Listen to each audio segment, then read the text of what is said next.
have to like keep looking to the side. This. There we go. Is that a There we good go. angle? Yeah, that's good. That's good. Okay. What the fuck, bro? We matching right now. Oh, you got the white tee, Yeah, got the white dude. I tees love me on. some. I love me some plain white tees, man. Got the Penguins O outfit. All right, stream started. There's no. We'll just hop right into this, man. We already went through the intro last time. We got MDS again, part 2. Hopefully, we can get into some deeper topics within the discussion of IGLing. The first one was a bit more general, but I got some better questions this time. So welcome MDS, part 2 for this Take Flyte IGL, and Sure. let's just hop right into it. Yeah, I'm glad to be here again, man. Yeah, I'm glad to have you back. This is sick. I like these conversations. So starting off just right off the bat, I think here where did we leave off? I can just give a brief. We left off around like secondary callers and freeze time protocols. Uh, Yeah. yeah, a lot of these questions I had here were from last week too that we just never had time to get into. So there's gonna be no good segue to get into this. Just right off the bat was the topic of systems, like team systems within like IGLing. I was curious on like if you have any examples of team systems that you've been a part of, or maybe you have established that you can describe to the audience, like what a system would look like. Like an example of I guess like a system can be like a pretty like overarching thing within a team where like it has a lot of like responsibilities and stuff pre-established and like how you default and stuff. It's kind of hard to like narrow it down because the system can be like very broad. But yeah, have you seen any examples of team systems, and do you have like a preferred one for yourself? Yeah. So, like, in my opinion, team systems are more just based on like roles, right? Like, it's really just like the roles that the individual players have on the team that creates a system, right? So, for example, like to keep it basic, like you have like your IGL, you have like your lurker, your opper, kind of like your support player, and then someone that's either like an entry fragger or he's kind of like a pack rifler, right? So, uh, in terms of systems, like to me, what a system is just having everyone have an established role as far as like, okay, throughout the rounds, throughout the game, right? Like what does the team expect of me, right? So for example, like the IGL, right? Like the IGL's role within the system of the team is to obviously call the shots, right? This guy's job is to tell everybody what to do, have a game plan for every single round, and come up with solutions, right? That's like his main job. And then you have, for example, like a support player. So his role within the system would be that whatever it is we're ending up doing this round, then 9 out of 10 times my job is going to be to throw grenades, right? Support people. Um, and I think that like, obviously it goes on with like the lurk, the op, I don't think I have to explain that. But uh, I think all a system is within a team is establishing those roles, right? Like, because once you have these roles established and you have everyone has an understanding of what is expected of them as a player within this team, that's kind of how the system becomes created, right? Like, obviously, the IGL's got to be the one in the beginning, like we talked about last time, that kind of establishes like a philosophy of the team. All right, this is how we're going to play. Um, but people's individual roles is what creates the system, right? Because the more consistent players get doing their job, so they know that like every single time across all maps, regardless of scenarios, my job is to like lurk or my job is to throw grenades, right? When everyone kind of understands that, that's I think when that is the process of system building, right? You were creating a system with the other four players that everyone understands that okay, this is my job, and once they understand that this is what's expected of me on this team, then the system starts to create itself, right? Obviously, like I said, the IGL needs to be the one to kind of have this like overarching philosophy of how to play the game, but the system kind of creates itself when the players understand what is expected of them. If that makes sense. So I Yeah. think like for example, right? You wanted like an example, like you just use like Phase Clan as an example, right? I think that's like a pretty easy example to talk about a system where their system, right? Kerrigan is always playing aggressive, right? He's always playing aggressive. He's always trying to find info. And then you have your players like Rops and Brokey, who they kind of understand my job is to be alive because I'm being set up to play these late round scenarios, right? So that is like the way their system works, where Kerrigan is always expected, for the most part. Obviously, there's exceptions, right? But he's 9 out of 10 times he's expected to be okay. I'm gonna go take some map control. I'm gonna play aggressive. I'm gonna have like rain or frozen on my back, and we're gonna be trying to take this space. And Rops, Brokey, your guys' job is to take the information that we have garnered for you on this mid round, sorry, in the beginning of the round, and make solid mid to late round decisions and win us this round, right? And that's their system. Um, every team can have a different system. Just like we were talking about the styles last time, there is no necessarily right way, right? Like, Yeah. another example, Virtus Pro's system, just everybody play passive. Like everybody play passive. James gonna call like what we're gonna do. You got players like Flit that are kind of like the contact map control player. He understands his job across all maps is to take map control, pressure the enemy, make them kind of confused on what's happening. Um, so I would say that is like the team system in a nutshell. Is just really having the roles of the players set, and then the system can start to build itself. Yeah. That makes sense. I think I kind of worded this question kind of bad because I was kind of wording it in trying to get at like niche responsibilities like within systems, because like if you talk about systems itself, like it's pretty close to like styles of play, like they're pretty similar.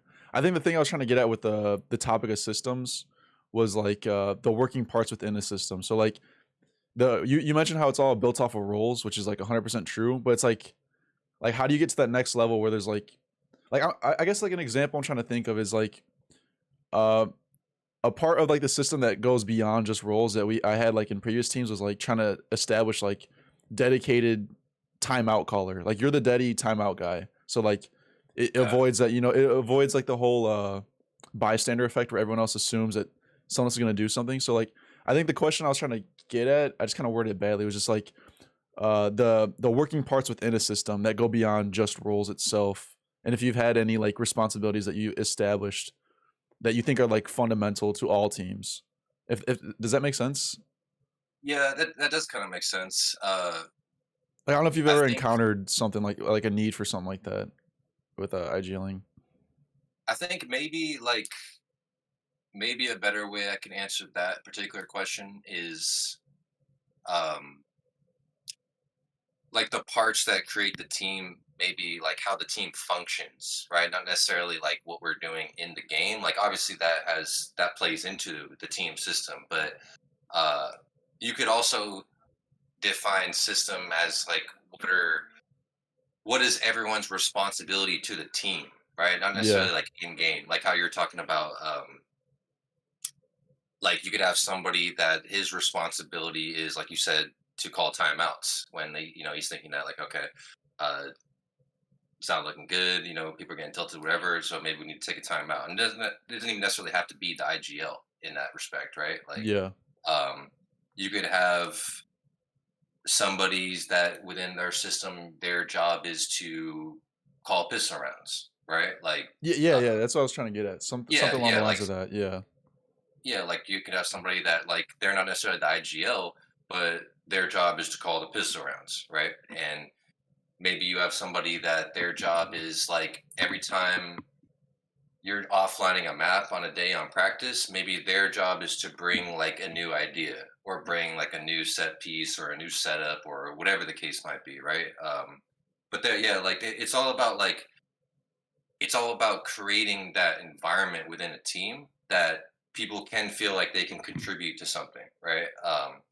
Because I found that throughout the process, if you don't give people like a reason to be there, if that makes sense, like if they don't feel like a purpose of being there, then people can kind of just like float to the back and mm, maybe not be like super. into the team, and they just kind of show up like, I'm here and like I'm here to play, but they're only really thinking about themselves, right?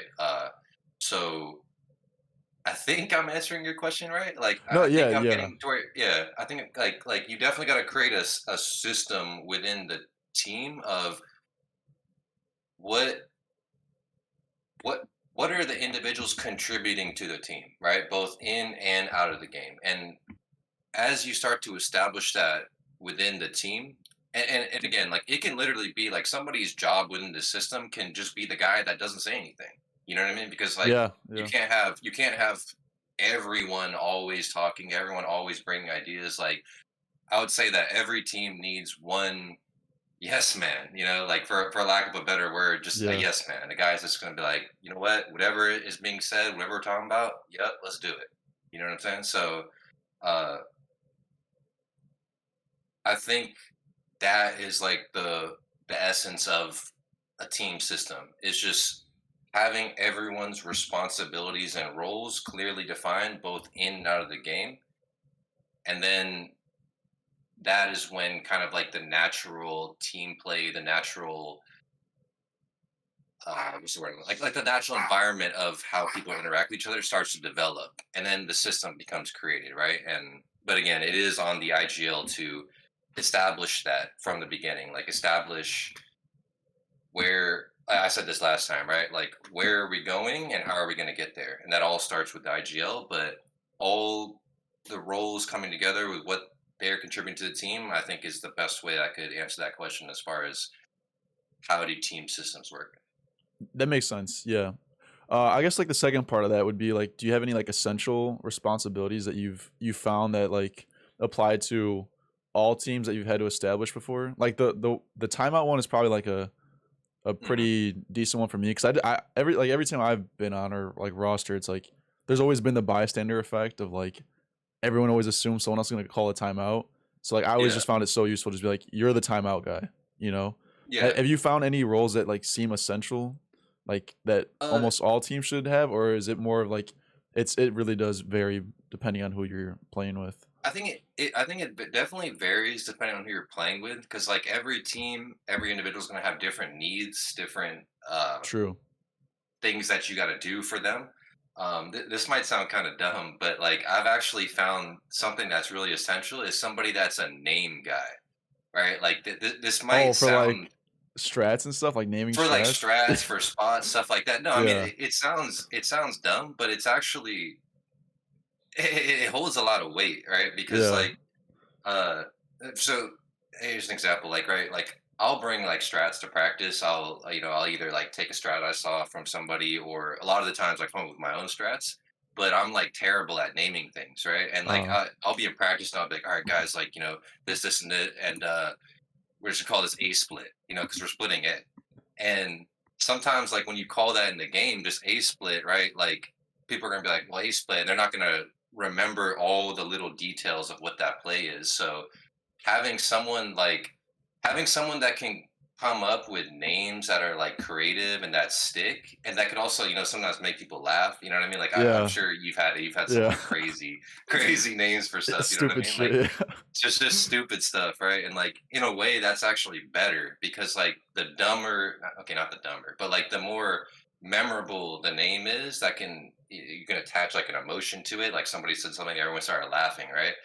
So you bring up that word again and you name this strat, like you have this name guy that names this, and then now everyone instantly remembers Yeah. what the strat is. And not only do they remember instantly like all the specific roles and what they're supposed to do, they'll actually remember, because of the emotion tied to it. Yeah. They'll actually remember like, okay, how did this go down last time? How did we win this last time? What looks did the other team give me when we ran this strat? And it actually gets everyone's mind like focused in on that, right? um so so yeah, like I think like a name guy is honestly like pretty important. Who's your uh name guy on Take Flight? Our name guy is Shutout. Oh Shutout, really? yeah. He's the name guy, yeah. He comes, yeah, I can't even say some of the names that he's got. I can't say it on the stream, but there we definitely got some like some creative names that Yeah. make us remember stuff. Man, And I think uh, like, oh, sorry, no, go ahead, go ahead, no, go I ahead. was just gonna say like I try being the name guy, and then all the names that come, I get shut down instantly. Like back on That's what I'm the old saying, dude. roster, Me they're like, too. "That's Me too. trash." Like, That's what I'm saying. Like, I'm just not a name guy, man. I come yeah, up with something, and everyone's just like, "What?" You know what I mean? Like, no, we're not doing that. And then, yeah. of course, shout out, he comes in, says something, and everyone just loves it. So, but I think that is actually really underrated, and I think a lot of times in teams this is done by the coach, but it doesn't Mm, necessarily have to be.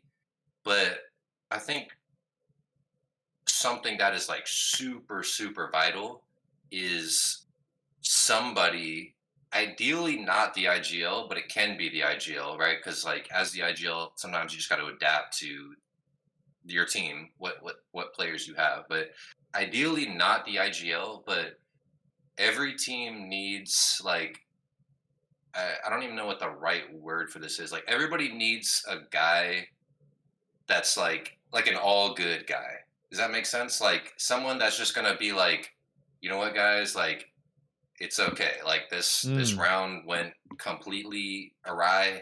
Like nothing that, or maybe you just lost like a really tilting round, a round that you should have won. And a lot of times for an IGL, it's hard to be that guy because like I'm sure you've experienced this. Sometimes as an IGL, you can call the perfect play. It's perfect, right? Like you know yeah, in your bones that this was the right call, and everything went the way, like the round starts happening the way you saw it in your mind. You're like, yes, this was perfect, and then just something happens, right? Somebody whiffs, yep. you miss like a piece of utility. The other team just gets some like insane hero multi kill, and you're just sitting there like, like there's no way, like there's Yeah, there's actually no way. So having someone on the team that can kind of just let these things like roll off their shoulders and get everyone back into the present moment, I think is super important. Again, it can be the IGL. Like, there's nothing wrong with that if that is the IGL. But I think in an ideal world, it's someone that's not the IGL, because the IGL has to like the IGL, like no matter how good mental you have as an IGL, there's gonna be times that you're just gonna be like stuck in your head because of yep, what just happened. So having someone that their responsibility is not to call the next round, but it's just like having somebody like give you like a hand on the shoulder, like genuinely, like, you know what, bro, like it's okay. Like let's just move on and let's focus on this next round. I think that is like super super important, super underrated. Like all the people out there listening, like if you don't have a guy like that on your team, like you need one. Trust me, like yeah, every team needs that guy, because if everyone's just down in the dumps, then the whole team's going down in the dumps, and like yeah. somebody's got to take responsibility. Somebody's got to man up and be like, you know what, guys, it's okay, like let's look forward, let's move forward. So but it's, other than that, I can't really think of any like super essential responsibilities as far as like, other than like obviously like what you're doing in the game, right? But other than that, I can't really think of any other really essential responsibilities for a Okay. team. Yeah, I think those are like good essentials though, the ones that you named. Uh, Hmm. especially the emotional. Like I would refer to that almost like as the emotional leader, because you have like Yeah, the in yeah, game leader and then you have like the emotional leader, and sometimes the right, in game leader is both. But yeah, yeah, ideally, like what you said, it should hopefully be someone else, because it's like I always got that from I remember, I forgot where I heard this. I don't know if it's like an interview or like a podcast or something, but I remember like the old C9 with Sean Garris and Freakazoid. Like yeah, they had a dynamic like that where like Sean Garris was like he was the IGL, but like Freakazoid was like he was like almost like the enforcer slash like emotional leader, where like Sean would call something and then Freakazoid would be like, yeah, let's do it, and like would get everyone hyped yeah, behind his call, and like exactly, yeah, keep the morale high. Um, but yeah, yeah, that's exactly. And a lot of times that is like the same person, like what you're saying, right? The yeah, guy that's like, if IGL makes a call, all right, let's do it, boys. And then that's probably the same guy a lot of the times that if it fails, you know what, guys, all good. All good. yeah, What's the next call? What's the next call? Just keep everyone like looking forward, right? So yeah. That shit is that's a good essential. example. Ideally, I feel like you would have almost everyone striving to be that, like in a perfect world. But Yeah, not no, everyone's yeah, got like perfect mental. yeah, And exactly. definitely Yeah, one person's gonna rise above the rest when it comes to you know bringing everyone up all back together. But Hmm. those are the essential responsibilities. Do you have any like niche ones that you found that were like vastly improved your level of skill by like assigning a really niche role? A personal example I had was I was like the kit guy. Like not that I always bought kits, but I just started doing it because like I was also I mean I'm IGLing, so I was tracking economy too, and I was like, man, I'm about to be like I don't know, I'm about to be stingy as fuck with this money because like why not? You know, you can get like more flashes Yeah. down the road. So I started counting kits. Like I just made myself like the kit guy. Like at the start of the round, I'm like, oh, we have 4 kits. Like we don't need this much. Or like, oh, it's an anti-eco. Like we don't need 5 kits. Like so, you sell your kit, you sell your kit. So like that was a role I kind of assigned to myself, was just tracking everyone's kits for like economy purposes. Have you found any like niche responsibilities? Yeah, I think one is you kind of mentioned it a little bit with the kid thing, but somebody that keeps track of the money. Uh, it can also be like the IGL a lot of the times. Like I think on most teams it probably is the IGL, but having like another person that's kind of just keeping track of their money can always help. It can always help you. Like sometimes as an IGL, you're so locked into like what you're calling, the way they're doing. Like sometimes you can literally overlook the fact that, Yeah. oh shit, they were on eco, and I just Yeah. called like something to do on a gun round, or vice versa, right? Like, oh, I thought they were on a gun round, they were on eco, or whatever the case might be. So somebody that's like tracking the money, I think, is really like a niche thing that's super important. Um, Another thing that I found that is a little bit niche, but is actually super important, and I think can also help everyone on the team kind of get involved, is somebody to call like gimmick plays, right? Like a gimmick Mm, guy.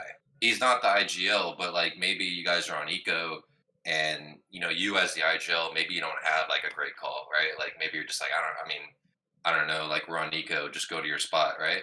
Somebody that can call like something gimmicky, right? Like a creative guy that can maybe win you around off some crazy play like they're not expecting, right? yeah. uh like for example, like on our team, that guy's Gabe, and Gabe is like super creative, you know what I mean? He's got that creative type of mind, and he's like our gimmick guy, right? Like when I'm sitting there and like I don't really know what to do, I'm thinking like, man, nothing's working, this isn't working, and I don't really know what to do in this eco. Gabe will always step up, and like he will bring something creative, right? Like he'll bring like one of his favorite calls, and like I'll just say it, I don't like he has this call called Mama Duck on Nuke, where we're on eco and we all go into lower and just walk up secret, and he calls it Mama Duck because it's like we're all just following him, right? Mama Yeah. Duck coming up secret, and just like trying to just trying to surprise them with 5 USBs in secret. Yeah. Um, Mama but duck. again, it's like, yeah, Mama Duck. Yeah, it's going back to like what we were talking about earlier too. It's like the reason I think that's so important, even as a niche responsibility, is because the team is getting to hear a different voice for a little bit, right? Because like not that it's bad for everyone to only hear the IGL's voice in general, but uh, it is a team game. We are working to this together, and people do need to have fun, right? So like I think that sometimes just like hearing a different voice brings something fresh in a round that maybe isn't super consequential, right? Like if you lost this round, you were probably going to lose anyway. You're on eco. I think that is something that's really underrated and can really help a team. It can help a team like mentally. It can help a team physically, right? Because sometimes these gimmick plays are just going to work, right? Like Yeah. you'd be surprised. I mean, I'm sure you know this, right? You guys would be surprised like how many times you can win cheese rounds just off something super gimmicky, right? Like don't make that your whole play style. Yeah. Don't base everything around these gimmicks, but having a guy that can pull these gimmicks out of their back pocket when you need it can be really, really helpful for a team. Yeah, I feel like that also helps too if it's not the IGL responsible for gimmicks, because the IGL can make like a macro call, and the Hmm. gimmick can still be called within the macro call, and then you're getting like both done. So like an example is like let's say we're playing nuke and I'm like, yo, let's start like 4 lobby, hold for their lobby aggression and throw like late slash notes or something. And then like Right. because we're starting like 4 lobby, one of my teammates could be like, yo, let's do a nade stack back silo. And it's like we're accomplishing both things. I wouldn't have thought Yeah. about that. And he's like, he's got something that he wants to do too. Like a little gimmick like that. Or, yo, let's do the triple boost op pick on heaven. Like Hmm. I call the macro play of like, oh, late slash outside smokes, and then he's calling a gimmick within that. And it's like that could be really useful because you're just like you're just adding more flavor to your macro call by having someone Yeah, else responsible for those gimmicky plays. no, Um, for sure. so the next question I had is not has to do with responsibilities, but it has to do with I guess it's pretty similar, like or not similar, like code words. So have you found any like essential code words that like apply that you use on all teams? I guess an example for me was I mean it's like it's the most basic like pause, like freeze, you know. Saying Yeah, freeze is like a pretty essential code word that every team should have where it's like everyone just stop what you're doing. Or yeah, snap, that's another good one too. If like you get a yeah, pick and you're grouped up, snap the site, like just explode. yeah. Have you found No, any essential code words that you apply to yeah. all your So teams? yeah, so you already said two of them, right? Which are super. Like on our team, we say shark and dolphin, right? Don't ask me why. The But name guy? shark means, yeah, the name guy. Shark means speed up, right? Like just go, everyone go right now, wherever. Like just go, go, go, go. So like you said, like we're kind of set up to do like just example that comes to my mind. Maybe we're set up to do a B split on Anubis, and they try to double push B main and we kill both, right? It's just like shark, shark, shark, shark, shark. Just go, go, go, go. Don't wait. Like don't waste time. We know that there's max one guy here. Just go, right? Everyone just speed up and go.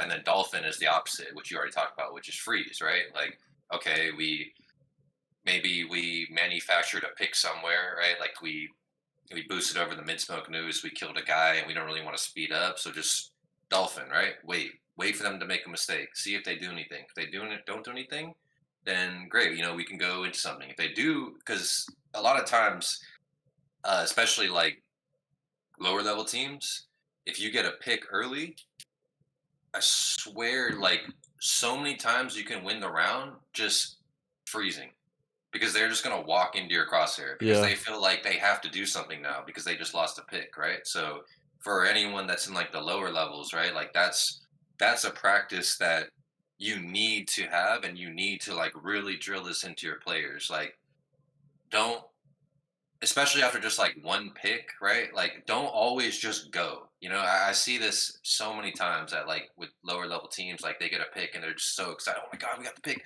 We're gonna win around, boys! And they just run in.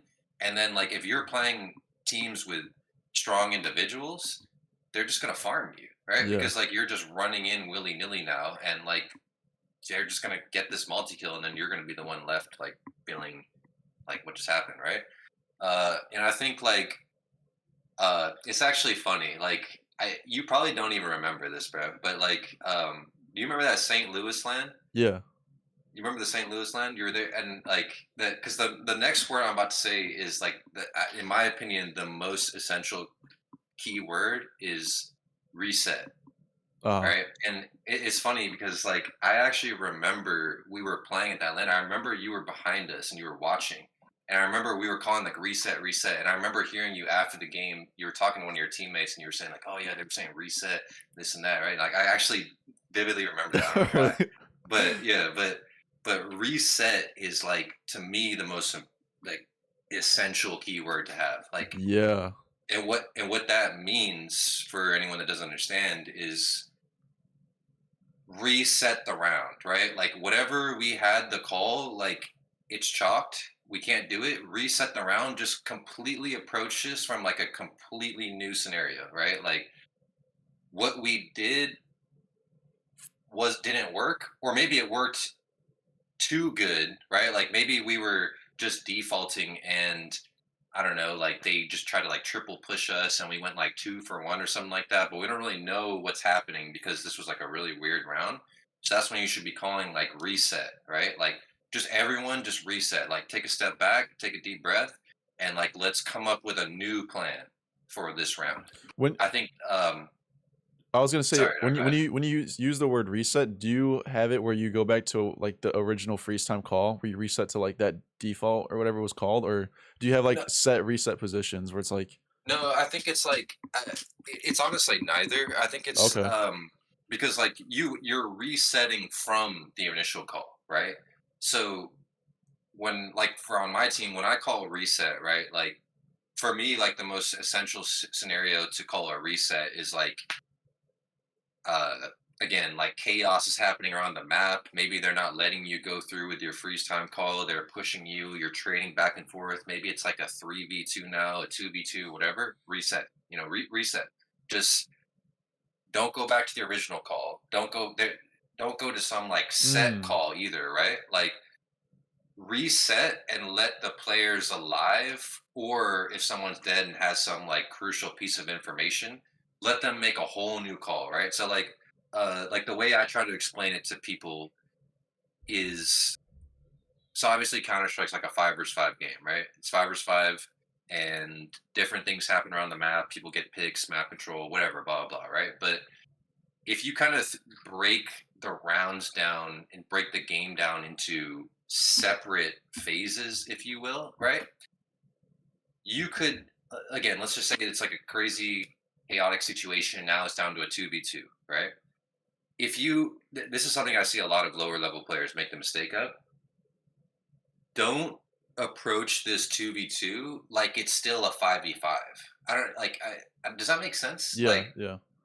Like actually think about it like, it might sound stupid, but actually think about it like you're playing like a wingman game now, right? Like whatever just happened the first like 40 seconds to get us in 2v2, it doesn't even matter anymore. Like maybe, yeah, we know there was a guy here and maybe we can just speed up or whatever, right? But like you can actually look at this as like an entirely new round, if that makes sense, because Yeah.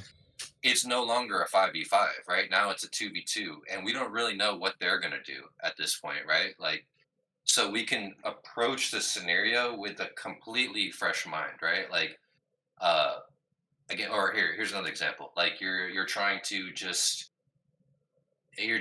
B pop on Mirage, right? Maybe you're just trying to B pop, 5-man B pop, and maybe you get 2 entries, but they had a third guy that was hiding somewhere and he gets a triple kill. And then you trade that guy, and now it's a 2v2. And you don't, and maybe your guys are still like in apps and they're not really able to get out because like you think maybe somebody's already marked it, maybe the ops posted on you, maybe they're flanking you underpass, right? That's when you can call like reset, reset. It's 2v2. There's still a minute 20 left in this round because we were just trying to beat pop instantly. We don't know what they're doing. We don't know where they're at. So just reset the round, right? Like let's stick together. Let's come up with a new plan, Yeah. right? We don't have to just continue to go B, like that. That I think is something I see a lot of lower level teams make the mistake of. Like they'll just try to continue to do what the original call was, right? And that can work sometimes. Don't get me wrong, but a lot of times, especially when you're playing better teams, those type of situations happen. And if you just continue to go, like they're just going to be ready for it, right? So Yeah. the game gives you 2 minutes, right? Like obviously there is a call in the beginning, and obviously if it's like a beat pop, you're trying to just instantly go as 5, but use every second the game gives you. Like seriously, like don't just think because we tried to beat pop and it's 2v2, just go out. Like use all this time, come up with something new. It can even be like going back to the other keywords, right? It can just be a freeze. Let's just sit here for another 30 seconds. Let's see if they give us a mistake. Oh, they didn't give us a mistake. All right, maybe now we can go out together and play around, plant the bomb, 2v2, post plant, etc., whatever the case might be. So I think reset is, in my opinion, in my experience, the most important keyword in the game because it can snap everyone's mind out of what just happened and put their mind into, okay, what do we do next? All right, because if you approach the rest of the round thinking about what just happened, you're not going to be focused on what's going on now, the Yeah. present moment, because it can be a whole new scenario now, right? It's a 2v2.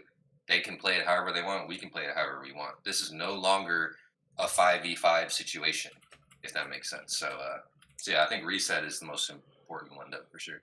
Yeah, I've actually never thought about using that word in that aspect because when you mentioned me saying that, I definitely started using that, but I used it in the sense like here's a specific example. Like Hmm. we go for it's an overpass game. We go for like a early round monster pop, like 15 seconds in the round, and then we get like smoked off, and like this guy like re-smokes again, and it's like okay, this is they clearly know we're monster. Let's just I'll say reset, but then like when I would say that, I would say like we would reset into like the old default. Like everyone just assumed that we're just defaulting again. But you were using the word reset as in like it just wiped the round. This is a completely new like fuck whatever Yeah, was I said in think the beginning. Like, I think like the way you're using it, I think a better term is cancel yeah, because yeah, because like that it's more the verbiage, if you will. Cancel is more of like, okay, this play just don't do it anymore, right? Because like mm, you said, they just know we're here somehow. They smoked us off, and it's feeling chalked. So just cancel, and then yeah, that's when you can just cancel back into default, guys. You know what I mean? Just go back. Let's just start establishing our a default on overpass. Maybe get a guy walking into short, leave a guy outside monster, etc., etc. So I think, at least in my opinion, that scenario that you're talking about, cancel, is a better word, and that's another word that every IGL like needs to have too in your vocabulary as yeah, an 100%. IGL, is being like, cancel, guys. Like, like there's so many times as an IGL, like, especially once you start to become more experienced and you've been through all these scenarios, how many times like you will call a play, like example, like the monster pop, and just something the other team does is just gonna tip you off. Like you can't really explain what, just this doesn't feel right. You know what I mean? Like, this feels wrong. This feels like they know. All right, so just cancel, scrap the call, and let's go into default or call whatever else you want to call at that point, right? Yeah, I But think yeah, I think cancel is a better word for that. yeah, what you're saying makes more sense because I would use the word cancel too, but then I'd use them both. I feel like it'd Hmm. probably just be more optimal just to say cancel, and then within cancel, you just assume what you said, like you just reset into like the old default. I like the word Exactly. Yeah. reset that you brought up though. I've never thought about doing that because I definitely Hmm. have a bad habit of like, well, this was the call, like I got to stick to the Yeah. call now, and like Hmm. I'm still like trying to entry like with like it's a 2v2, it's like that doesn't work. Um, Yeah, it's like we were talking about a little bit about this on the last one, where like, you just have to remember that Counter Strike, like Counter Strike is a sandbox, right? Like strats, defaults, metas, all these things are player created concepts, right? Which they're needed, right? And they're obviously a part of the game. But you always have to remember that the game Counter Strike existed before people played it competitively, if that makes sense. yeah, So you can reset any scenario to whatever it is you want to do. It does not have to be what the initial call was. It doesn't even have to be the most insane meta play, right? Especially if it's like a 2v2 or something like that, right? Like if it's a 2v2 and you know for a fact that, and maybe you have a bunch of nades, but you know for a fact this guy always reacts this way, or he always gonna just like hide in this corner, like, don't feel like you have to, let him know you're coming. Don't feel like you have to throw all these grenades and make sure everything's perfect. Like, sometimes you can just go shoot this guy, genuinely, like, seriously, like, just shoot him, yeah, because that's what's going to win us the round, right? Like, maybe we're in this scenario and we think we have to continue through with the call, or we think we have to throw all of these grenades, right? But like, if you understand that maybe they're the type of team that they're going to split in a 1v1, sorry, they're going to split in a 2v2, one's going to hold A, one's going to go B, right? Like, just surprise this guy, right? Trade him. Like, don't give him this cue that you're coming. You know what I mean? Like, just surprise him and kill him. So, uh, yeah, like I think like if that is something that people just have to remember, right? Is that it's a sandbox. You can do whatever you want, and a lot of times, especially when you get to the higher levels, a lot of times the quote unquote dumber play is what's going to win you the round, because they're not ready. They're not expecting it. They're expecting you to do something, smart. They're expecting you to do something meta, and then you're just peeking them, or right, or you're just hiding for 30 seconds or whatever the case might be. So, to all the guys, like, get creative out there. Just remember the game. It's a game. You can play it however you want, and don't listen to the people that tell you you must play it this way, or the people that like get mad at you because like you're playing a certain way or whatever, right? Like I was playing a pug earlier, right? And I'm not gonna drop any names, but like I was playing a pug earlier, and this guy was mad because like he's the type of player that just holds W everywhere, right? And this guy got mad because like we adapted to what he was doing and we won the game, and he's just upset about it, right? And like, and people are gonna do that like in league settings too, which is to me that's crazy, but whatever. You know, people are gonna be them, but like, don't don't listen to other people try to like bring you down and say you can't play this way, you can't do this. Like, you know, like I were talking about before with the styles, like just figure out what works for you and just do it, right? And don't worry about like what other people are saying. Like genuinely, like you can do whatever you want in this game. Truly, just Yeah. everyone's just got to be on the same page about it. You got to communicate it, and anything can genuinely work in this game. Yeah, that's actually one of the questions I had coming up. Oh, You okay, pretty shit, much my bad. answered it. Yeah, you answered it like My bad. entirely. No, you're fine, dude. That was a good answer. I was just gonna ask like how much of like one's play style should be copied from the pros, and like is the meta really that important when it comes to like, or is the meta really that important, or is it like a cohesive, unique style of play better to have? Like which one is more effective? Would you say, and would it be effective at different levels? Yeah, yeah. So I would say that in the lower levels is when the lower levels I think is when the meta is not as important because at the lower levels, if you just establish, like you said, a unique, cohesive style of play, and everyone understands how we operate as a team,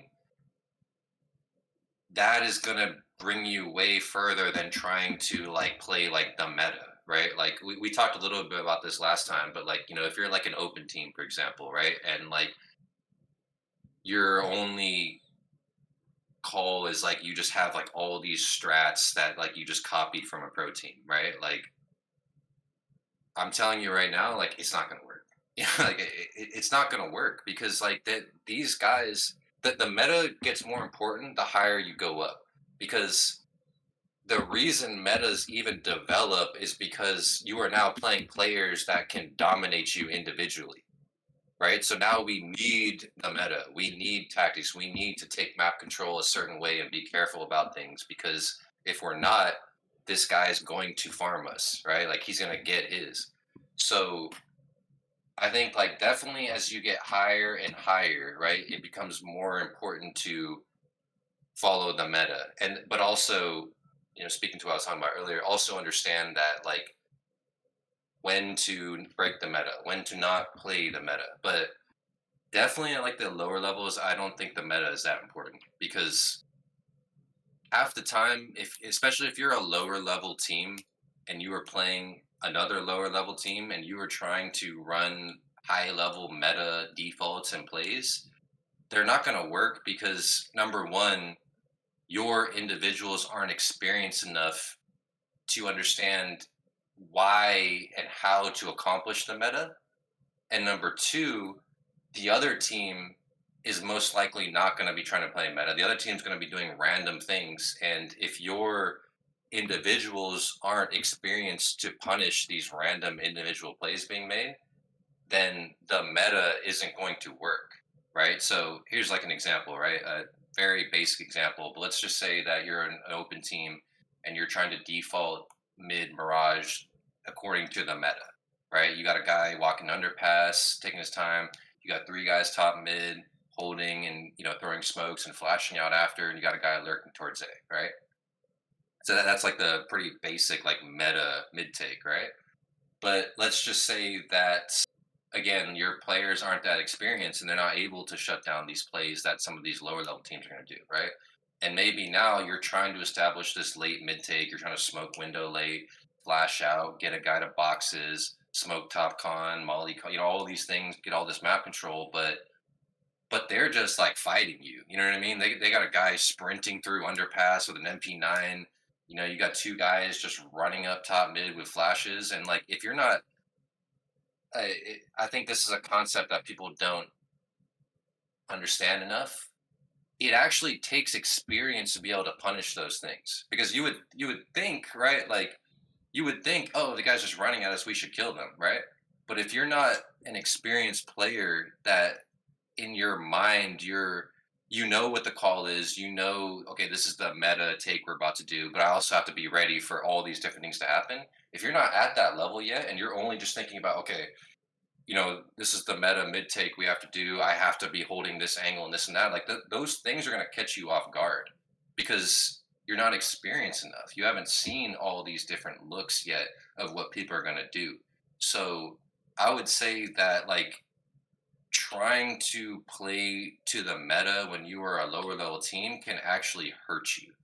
You should just focus more on doing number one, focus on yourself, focus on your team, your style of play, and number two, just focus on just doing the fundamentals, Yeah. right? Like just do the most fundamental things because that's what's going to win you games at a lower level. Not trying to copy what these pro level teams are doing because honestly, if you're at that level, you you can't do what they're doing. I'm sorry, like you're not there yet. So don't become obsessed with the meta, right? Like once you get to a certain level, you will understand when you need to start paying attention to the meta, and you will understand when because better teams are going to start punishing you and playing better, and that's when you're going to understand. Okay, I need to start looking more at the meta now and understand what is like the best way we can approach these things. But at these lower levels, I genuinely believe that teams should not focus on trying to be super meta in the beginning. Like you should just be focusing on yourself and the fundamentals for sure. Yeah, I feel like the meta too. There's also like a lot of assumptions that like the meta relies on. Like you assume like at the high level, You like assume they're playing with respect. Yeah. yeah, exactly. So Hmm. that's why it works for them because like there's assumptions being made, and they just Exactly. know like they're not like the opponents aren't going to do something stupid, and it's like Yeah. if you play like the meta at the lower levels, you might just run into someone who does something stupid, which is like an actual hole within like the whatever strat Yeah. you're running. Yeah. That's a really good answer though about like the meta versus unique styles. Um, Hmm. this kind of off topic. I remember I wanted to say this earlier because you mentioned about like the St. Louis land, or like the one thing you remember Yeah. to be saying like, oh, he used the word reset, bro. Yeah. The one thing I remember about that land like really vividly was we were playing nuke against you guys, and I like it was like some eco round, and I just swung red with a deagle, and I one tapped you, Oh, and dude, I remember that round. I and remember then that. I remember you said nice shot, and like in my head I was like, dude, like an ECL player just said nice shot, like holy shit, like I I was like, remember that, oh, dude. you do, I bro, I do was remember that because geeking over I that. remember I was like, dude, he just popped off. Like he just like swung red. I think he hit like another one too. I think he hit Yeah, it like was two like or three that round, if I yeah, remember right. dude, I I was remember getting geeking, bro. bodied and being like, damn. I just had to bring that up because you Yeah. mentioned the St. Louis land. Hell yeah, man. But back to IGLing. With the here, I wonder if I should skip this question because he kind of answered it. Yeah, we'll go to this other question. So, if you were to break down like what calling looks like in freeze time for like T side, like what is like a step by step process that you go through in your mind? Like for me, it would probably be like economy, tendencies, and then like trying to listen to teammates and then make a call, something along the lines of that.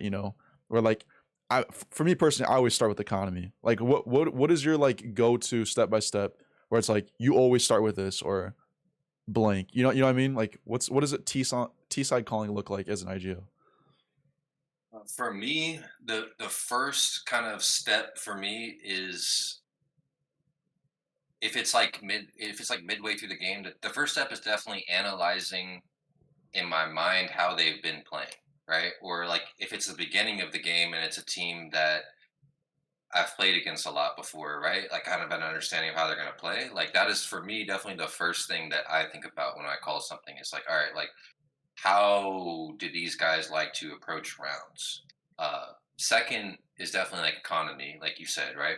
Because once I have in my mind what I think they're going to do or how I think they're going to approach the round, then I think about okay, are they on eco? You know, are they buying? Whatever the case might be, and then based off those two things, what comes next for me is, I mean, it might sound really simple, but like what's going to have like the most success, right? So, for example, like um, maybe I'm playing uh, maybe I'm playing wild right, on Anubis, and I know like they like to start 3B a lot, right? Like I know that's one of their tendencies. They start 3B a lot, and I'm thinking, okay, it's like the first gun round, and they got a full buy, we got a full buy.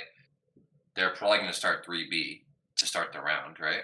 So let's just instantly try to split A. You know what I mean? Like, let's just instantly try to just take mid. Maybe have a guy throw E-box smoke, maybe throw a molly into E-box, just keep them honest. And let's just try to abuse what, at least like what we think they're doing, right? Like, that is something that as an IGL you have to also understand is just that like it's a lot of educated guesses, you know, like Yeah.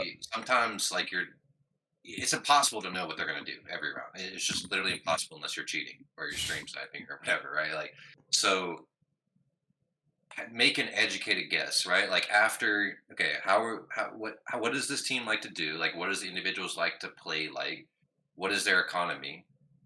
Take the sum of those two answers and make an educated guess, right? Or on the opposite side of the coin, we know what they like to do. We know they're on eco.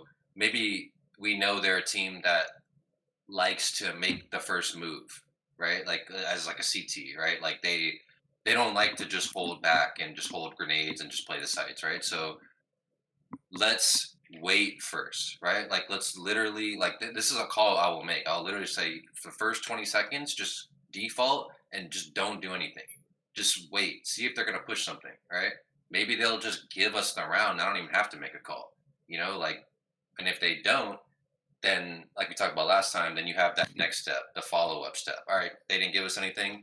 Okay, I'm pretty sure they're playing 3B, or maybe they gave some sort of tell. They threw double smoke, B main, whatever. So yeah, let's just go into this like instant A split, right? Uh, and then I think like this part, I think really depends on your style as an IGL for sure, because like sometimes it's not gonna matter, and if you're like a looser style, a lot of times you can kind of build the rounds as they go, but at least have an end goal in mind, right? Like even if you don't necessarily know exactly how you're going to accomplish this end goal, just have an end goal in mind of where you want to go, right? Like Yeah. obviously that can change based on what's happening in the round, but like have an end goal in mind of how you want to end, because sometimes as an IGL when you're calling and you're calling out these phases of the rounds and you just say, you know, I want to hold for 20 seconds on default. I want to see if they're going to do anything, but I want to try to end A. You know, like just sometimes that one phrase, I want to try to end A, it keeps everyone's mind focused on the end goal, right? So they'll make better decisions throughout their individual defaulting because they understand this is the end goal. So, because a lot of times, if you don't give someone that end goal, or someone, if you don't give your team that end goal, then they're like, you can't expect people to always make the right play every single time, right? Like, even Yeah. at the highest of levels. So, if you give everyone a clear direction of like, okay, but this is what I want to try to go into, then you're going to see better results without throughout your defaults, because people understand, okay, IGL said I want to try to end A, you know what I mean? So if I'm the A lurk on Anubis, right, like maybe I throw like the A main control nades and I just flush that out for us, give us that option late into the round.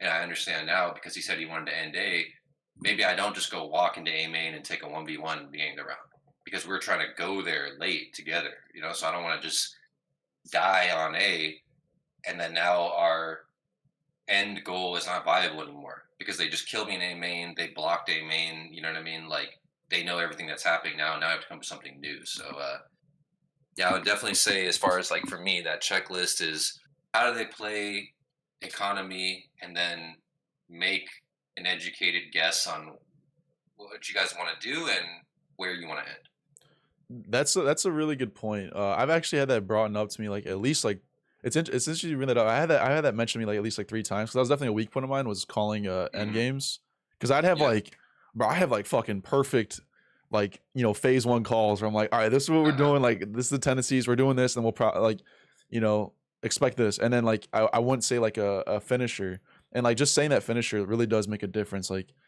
on Vertigo or something, you know, you plan to finish A pretty early.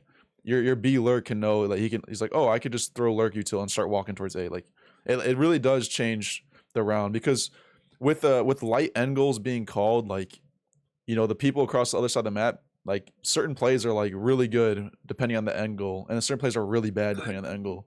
You know, so yeah, having a light angle, just some type of try to do this. It doesn't mean you have to stick to it, but try to do that is like that's a really good rule to have for your No, calling. yeah, Would you say for that sure. And Oh, sorry, were you gonna say something? no, I was just gonna say really quickly, like it's just also important to understand for everyone out there, like it is important to have that end goal to say it, but it doesn't mean you have to end it that way, Yeah, right? Like a lot of times you probably will, but like I was talking about earlier, like don't always just get locked into something, you know. But yeah, it's super important to have that though, for sure. yeah, you'll find your exceptions for when you can Mhm. split off from an angle. Also, people in the chat who are asking about asking questions. If we have time at the end, we could do some questions. Um, the other thing I was gonna ask you, so that was calling for T side. Would you say CT side's pretty similar for I would, calling? yeah, like definitely. It also depends on the style of your team, right? Like if you have, let's just say, for example, you have really strong individuals, right? Like your player, you're just a CT sided team, and everyone just like holds down their spot. Then you should probably try to take a more hands off approach to IGLing on the CT side, right? Like maybe you can give some like general direction, like like have like reactions in mind. Like I think reactions are more important on the CT side than the T side, like genuinely, Yeah, because uh, you can have like reactions in mind, like Anubis, right? Like maybe if they take mid control early, let's double push B main, or let's flash peak canals, or whatever the case might be. Having those reactions in place, but um, I think that it really depends on the style. I think the checklist is kind of the same. Like I said, like how do they like to play, right? Like if they're a team on T side, they like to run it down. You know what I mean? Like then dump your util early, boys. You know what I mean? Block them. Or if they're a team that crawls around the map and never goes for anything early, then save your util. Post the op on like common angles that they like to go, and see if you can get yourself a pick. And I think that's more of like CT side calling, because you don't really want to sit there and call everything like you would like on a T side. yeah, Yeah, because like you need to let your players hold their spots, and you need to trust them to um, make like hold their spot literally. I'm just repeating myself, but like you, you can't always do something on the CT side, right? I think that's another, like I see this mistake happen a lot in like the main advanced level. Is where I see a lot of teams on the CT side just feel like they have to do something all the time. You know what I yeah, mean? It's like you don't have to. Like you could genuinely just hold an angle. And a lot of times you're going to win, especially against like some of these lower level teams. I think at the higher levels is like when you got to start thinking about like, okay, we got to be doing stuff. You know what I mean? Like we can't just be sitting on our laurels hoping to win, because these better teams are going to have better defaults. They're going to have better players that can just, if you're holding an angle, they're going to jiggle you and one tap you if you're holding like a common angle. Um, but definitely on the CT side, I think it's more about calling reactions, and it depends on your style, right? Like it really depends on your style, because having set CT plays can be very good. There's nothing wrong with that, but you don't want to rely on that, right? Like the CT side IGLing, I would say, is like I think more done in an offline server, where you were talking about before you play how you want your players to like react, how you want them to approach different scenarios, how you want them to hold their spot, right? And then that's when you can get their input as well. Like, how do you like to hold it, right? Because at the end of the day, you're the one playing the spot, not me.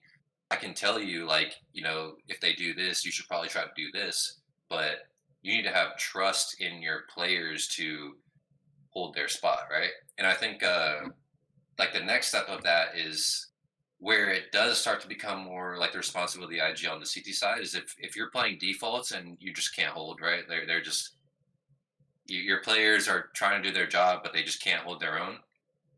Then that's when, as an IGL, you do have to start coming up with solutions, right? And then that's when that checklist I was talking about becomes really important, because you have to you have to think about what have they been doing, right? Like, how have they been winning these rounds? Are they just walking out and just winning every aim duel, right? Then, let's start consolidating. Let's give up parts of the map.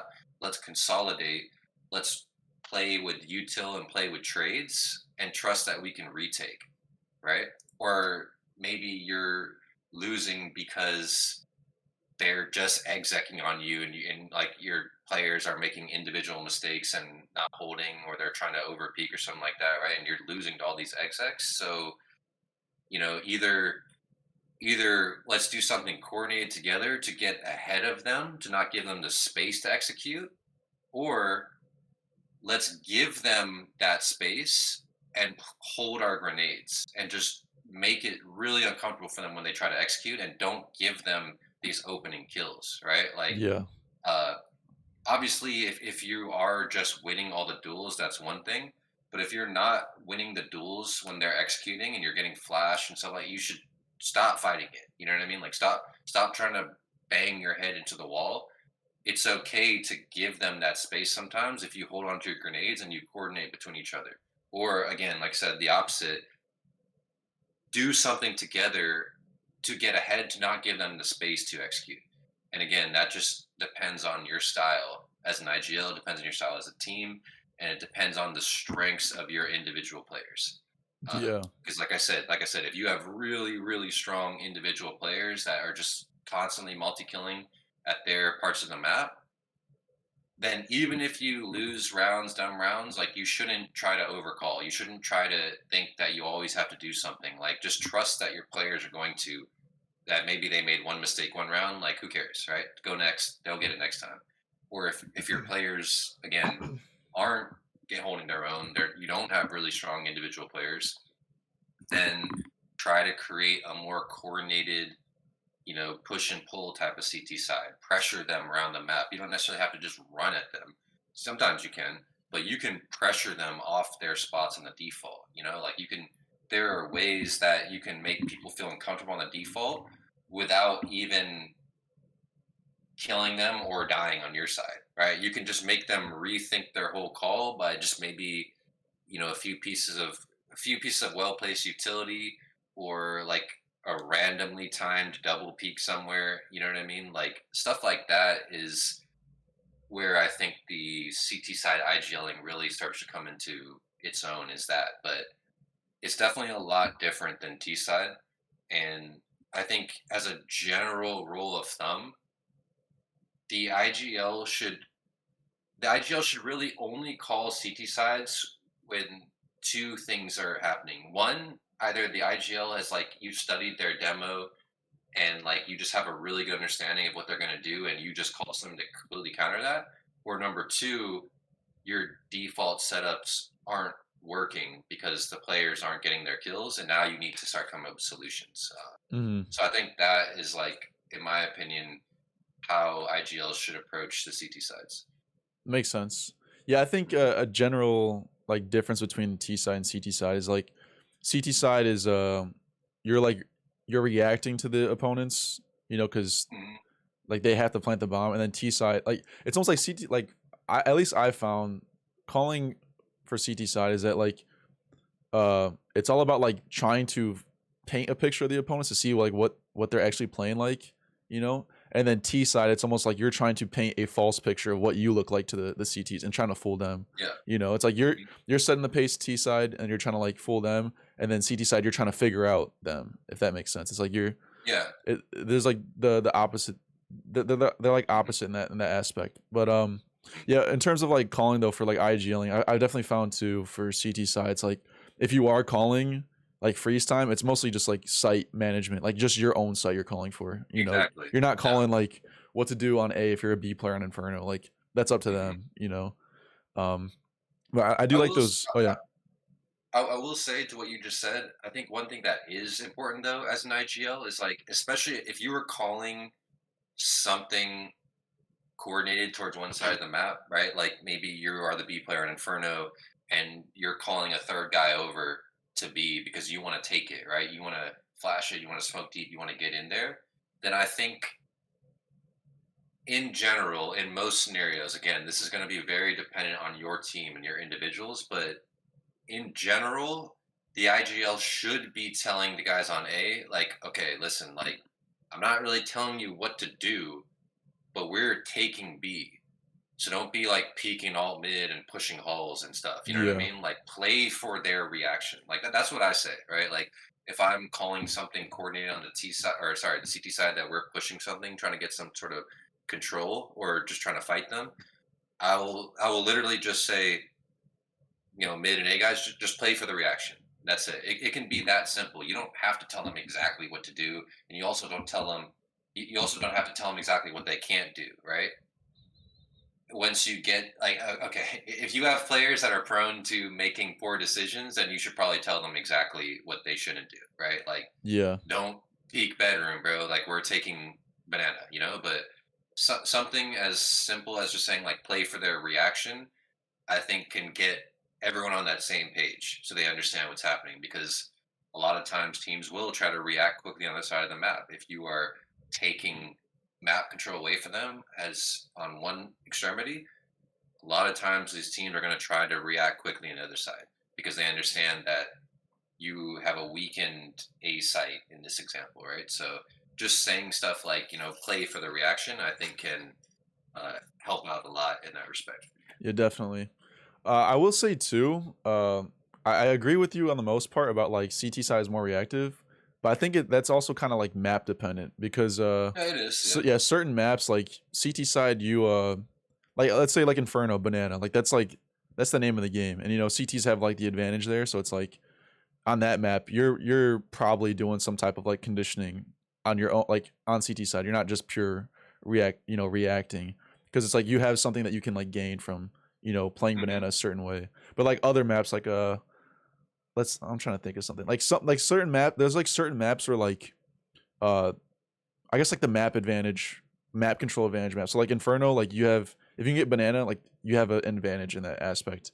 Or like Ancient, if you can get Ivy control, like that's an advantage. Like if you can conquer this area map control, then like you could play it the map differently. And like on those maps, CT side is a little bit less reactive. Like you have your own freeze time game you're playing. But like certain Yeah. maps where like there's not really map control that you can take and hold CT side, it's like almost pure reactivity. Where it's like uh kind of like overpass. Like you Overpass. can't Yeah. hold, you Overpass is the can't best just sit there example. and hold party. Like that's not something you can just take and Hmm. hold.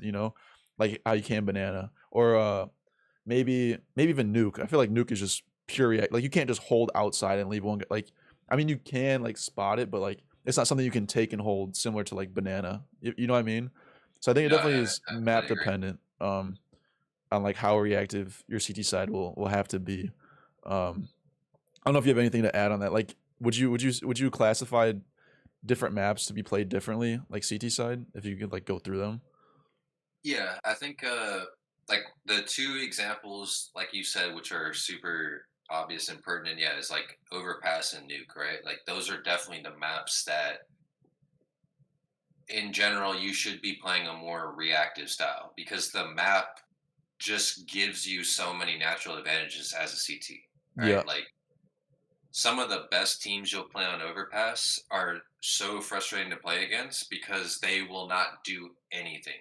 They will literally just be jump spotting dice off rip, and the B players are just sitting barrels. They got a guy pit holding that freaking smoke on top barrels if they execute, yeah, and they will just literally wait for you to do something because the map just gives you advantages as a CT side, right? Like yeah, as a T side and overpass, you gotta clear you got to clear fountain, you got to clear party, you got to clear con, you got to clear bathrooms, you got to clear long bath, you got to clear long out, and then even once you clear all those things, you still got to go all the way up onto a site when they have this huge box to hide behind, they got a truck to hide behind, they can push into long and like just hold this like off angle on you. The yeah, B players can be there in 3 seconds and flash above dumpster for them and all these things. So a map like Overpass, like you should definitely, like in general, be playing a more like reactive style because it's just going to give you that advantage, right? I think Anubis is an example of Yep, like the 4 opposite. lanes. Oh, you're gonna say Yeah, where opposite. I was gonna say the opposite actually, Okay. because I think that I personally believe that, and again, unless you have just solid individuals that just don't make mistakes and just multi-kill, it's really hard to hold the sights. You know what I mean? Mhm.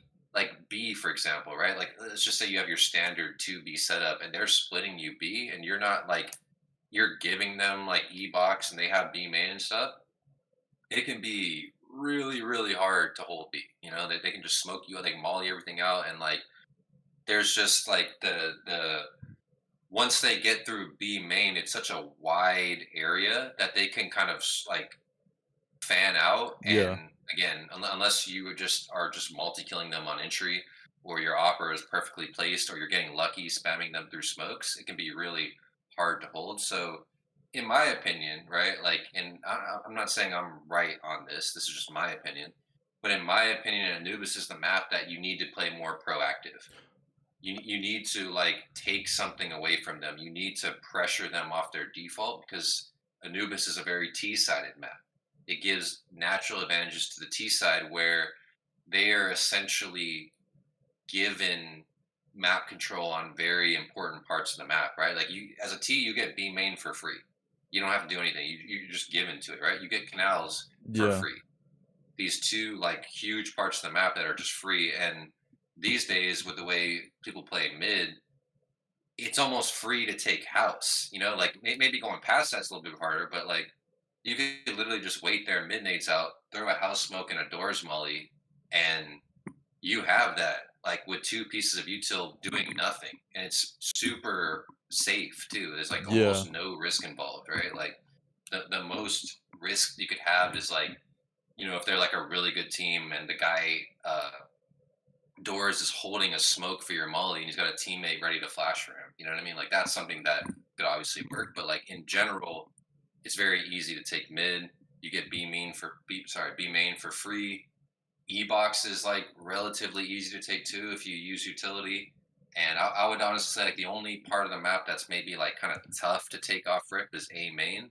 But even then, you can throw like the lurk smoke. Yeah. You can molly close. You can flash a guy through their smoke and just kind of be given that. So, in my opinion, at least, Anubis is the type of map that you got to be getting a little bit proactive on the CT side, right? And like you got to be trying to take something away from them. You got to try to take canals, do a canals take. At least show them this look. You don't have to do it every single time, but on a map like Anubis, if the T's just get to default for free every round, it's gonna be really hard for you. Like Yeah. it's just gonna be super hard because there's just so many different ways the T's can take sites, and they have those natural advantages. So I'd say Anubis, to me at least, is the polar opposite of Overpass in terms of like how you should be approaching that. Nuke, I think you're spot on with Nuke. You should be playing more reactive. Uh, Inferno, I think, is kind of like a mix of both, because like in general, you do want to be trying to fighting for banana. You want to like have this control, but at the same time, it's also viable on Inferno sometimes to do nothing as well and just kind of wait Yeah. for them, especially if they have like if they're not good at execing or like they struggle in the mid rounds with making like solid game plans. Then you should probably just play reactive as well. Um, Vertigo, like I'm not really gonna speak on Vertigo because that's been my career permaban, and Really? like yeah, dude, I just, Damn, bro. dude, I don't know, like Vertigo is the one map that like I just can't figure it out. I don't know, dude. Like my brain just doesn't work on that map for some reason. Yeah. I personally just really hate the map, and I just stay away from it. Damn, I kind of like Um, Vertigo. I know that's what a lot of people say. Like even people on my team, like, "Why don't we play Vertigo?" And I'm like, I mean, we could play it, but don't expect me to like go all good on this Yeah. map. Like I'm just, I'll play it and shoot people, but like I don't really know what to do on this thing. But uh, what's the other map? Mirage. Mirage, I think, is like another mix of both, right? Like, I mean, you definitely have to show proactive looks on Mirage. Like, you can't just give them mid for free every time unless they're a team that doesn't know what to do, that they don't know what to do when they get that space. You definitely got to be contesting mid. But also like playing site setups, playing reactive can be good. Again, like if you know that they're very poor at executing or making that next step follow up move.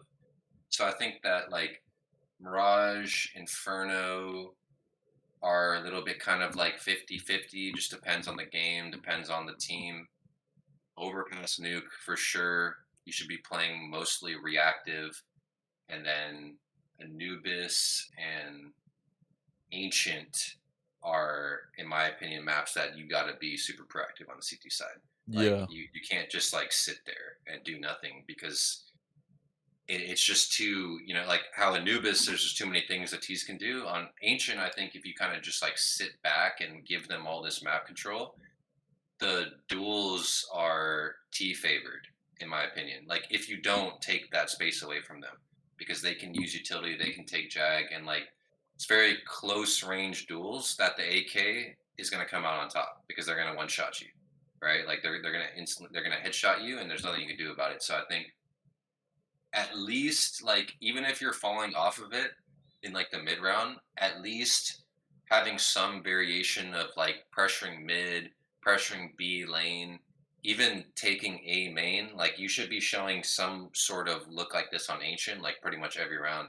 In the same way, I think with Anubis, where again, you don't have to run at them, you don't have to throw, but you do need to pressure them on their default and not just give them the space to do whatever they want. Yeah. Whereas on a map like Nuke and Overpass, you really can let them do whatever they want and just trust that when they come, like all the angles are CT sided. So, and then Vertigo, yeah, I don't know. You can tell people about Vertigo Yeah, because yeah. I don't know, dude. I don't Yeah, know. Boost yellow, like. yeah, I would agree with that breakdown. And then to clarify too about Anubis, when I was surprised when you said they're the opposite. I agree, like the sites are definitely harder, but I was kind of like Mhm. labeling maps in terms of like take and hold maps, where like you have something like, so Ancient, Inferno, and Vertigo. Like you have map control you can take and hold, and you gain advantages from. Ramp on Vertigo, uh, Banana on Inferno, and then Ivy on, or mid on Ancient. Like you can take and hold those give you advantages. And then I was like breaking down the other maps into like they're a bit more reactive in the sense where like Overpass is like reactive in the sense of rotates. Like you have really fast rotates CT side. And then Anubis is reactive in the sense of reaggros, where it's like, because it's a 4-lane map. So I guess it's not really, I guess if you want to clarify even deeper, like what you said, it's more proactive. But it's not like, Yeah. it's not proactive in the sense of map control proactivity. It's more proactive in like reaggro, if that makes sense. No. Because Yeah. No. For sure. the T's can't hold 4 lanes easily. Like Yeah. that's why it's like, oh, if you hear presence mid, you'll flash me B main, on Anubis. Hmm. So I guess if you were to break down all the maps, like Nuke and Overpass would be like reactive in the sense of like rotates, because like the rotates are really good for CTs. And then also Overpass is really good for reaggros too, because that's also a 4-lane map as well. So it's like really hard for the T's to hold everything. That's why Overpass is like so CT sided.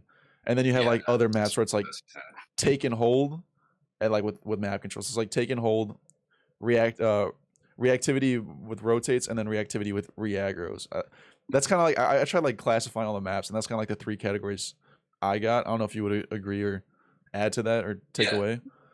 I would definitely agree. Like in general, like I think you nailed it right in the head. Yeah. Like obviously, like I was saying earlier, right? Like you don't have to be locked into only this to play the map, but Yeah.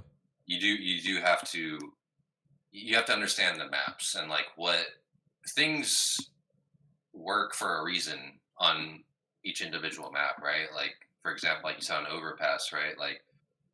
Here's an example, right? Like I know like when I play overpass on my team, and I know that like we I know, like, let's just say like, we're playing a team that I just know that like we're better than, right? Like, I know for me that T side overpass is actually going to be really easy because they're gonna throw, right? Because they're Mm-hmm. like they think they gotta play for a party every round, like you're saying. They're trying to flash peek this. They're always pushing, trying to do something like that, and it's like it's very easy for me as a caller to just like pick them apart, because like I know they're gonna make this mistake, right? Um, so on a map like Overpass, for example, right? It's like, yeah, it's good to have like these little pocket pieces of aggression in your repertoire, taking short, double peeking long, whatever the case might be. But it is definitely overpass is like a map that if you ever want to be a good overpass team, you gotta master the reactive CT Yep. style of play because the map is just too CT sided. Like you're literally shooting yourself in the foot if you're just pushing every round on overpass because you're giving the T's like the easiest way to win the round. If you don't give them anything, it's super hard for them to do anything, right? So Yeah. I think you, in terms of those like categorizations, I think you nailed it right now. Okay, cool. I just wanted some feedback on Yeah, ECL IGL and that take of mine. sure. How long do you have for the conversation? Because there's a decent amount of questions I have left, and I also know there's people in the Mhm. chat who are also asking questions. How long do you have till you Yeah, get to go? that's fine. Like I said, I'm until this coming Monday, bro. I'm free, so Okay. we can sit here and do whatever. Possible part 3? Yeah, hey, Oh, let's go. let's go, Let's let's go. go. Okay. Because I have quite a bit more, and bro, we like you only got through like halfway of this stuff. It's already been an hour 20. I do want to get some of these questions in the chat. Let me see if there's any other questions that I had written down that I think are really good, like a good to talk about. Let me see. I guess we could finish with my questions with this last one, and we could save these for possible part 3 later on. Um, so the last question from mine would be, what are some good pieces of leadership skill advice that you can give to up and coming IGLs? Stuff outside the game, not just like, call this Yeah, banana take. It's like actual leadership skills that can be right. applied to beyond just Counter Strike. If you end up like in a leadership position. Yeah, so I would say the most important thing for establishing leadership skills is you gotta become confident in yourself, like outside of the game. Like you gotta become confident with who you are as a person because confidence is the most important thing in leadership. Because if you're not confident, then no one's gonna be confident in you, and no one's gonna listen to what you have to say, and no one's gonna to follow your leadership, right? Um, So I would say that for anyone like trying to become an IGL or an IGL that's aspiring to be better, work on yourself, right? Like have hobbies outside of the game. If you're the type of guy that you're able to kind of just dedicate your entire schedule to the game, that's great, right? But make sure you have things outside of the game that make you feel confident in yourself, right? Get out, go, hit the gym, be a part of some sort of community, do some volunteer work, go out and talk to people, right? Like, because that's a huge part of leadership is communication. Yep. If I talked about this last time, like you could be the smartest dude in the room, right? You can know every perfect call, every perfect play, but if you can't communicate effectively to your teammates, and if the only thing you know how to do is bring people down, then it's not going to matter, right? Like you got to be able to communicate with people as a leader, and you got to be able to lift people up. And the only way you're going to be able to do that is if you could do that for yourself. If you could lift yourself up, if you can have confidence in yourself as a person outside of this video game, that's what's going to give you the ability to lead people in the game. And what you'll find as you gain more confidence in yourself and you like become a more like well versed human being, if you will, like where like you actually you can talk about things other than the game, right? You can give people advice on things in their life or things like people are going to want to listen to you then, and they're going to want to do better for you. It's going to make your job as a leader easier because people actually want to do good for you, right? Like you know what, this guy, like he's a great leader and like he cares, right? That's another big thing is like you got to actually care about the people on your team, right? I here's some like my dad, when I was growing up, my dad was a colonel in the army, and he he always told me something that has stuck with me to this day when it comes to leadership, and he said that within any team organization, right? CS team, your job at work, whatever it might be, like anytime you are leading a team, if you take care of the people, the people will take care of you and the Yep. job, right? So like I would say that confidence and investing in the people on your team, right? Not the players.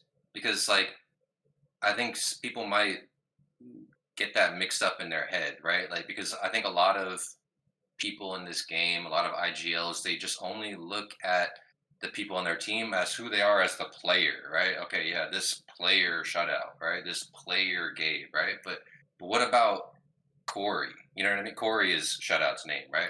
What about the human being Corey?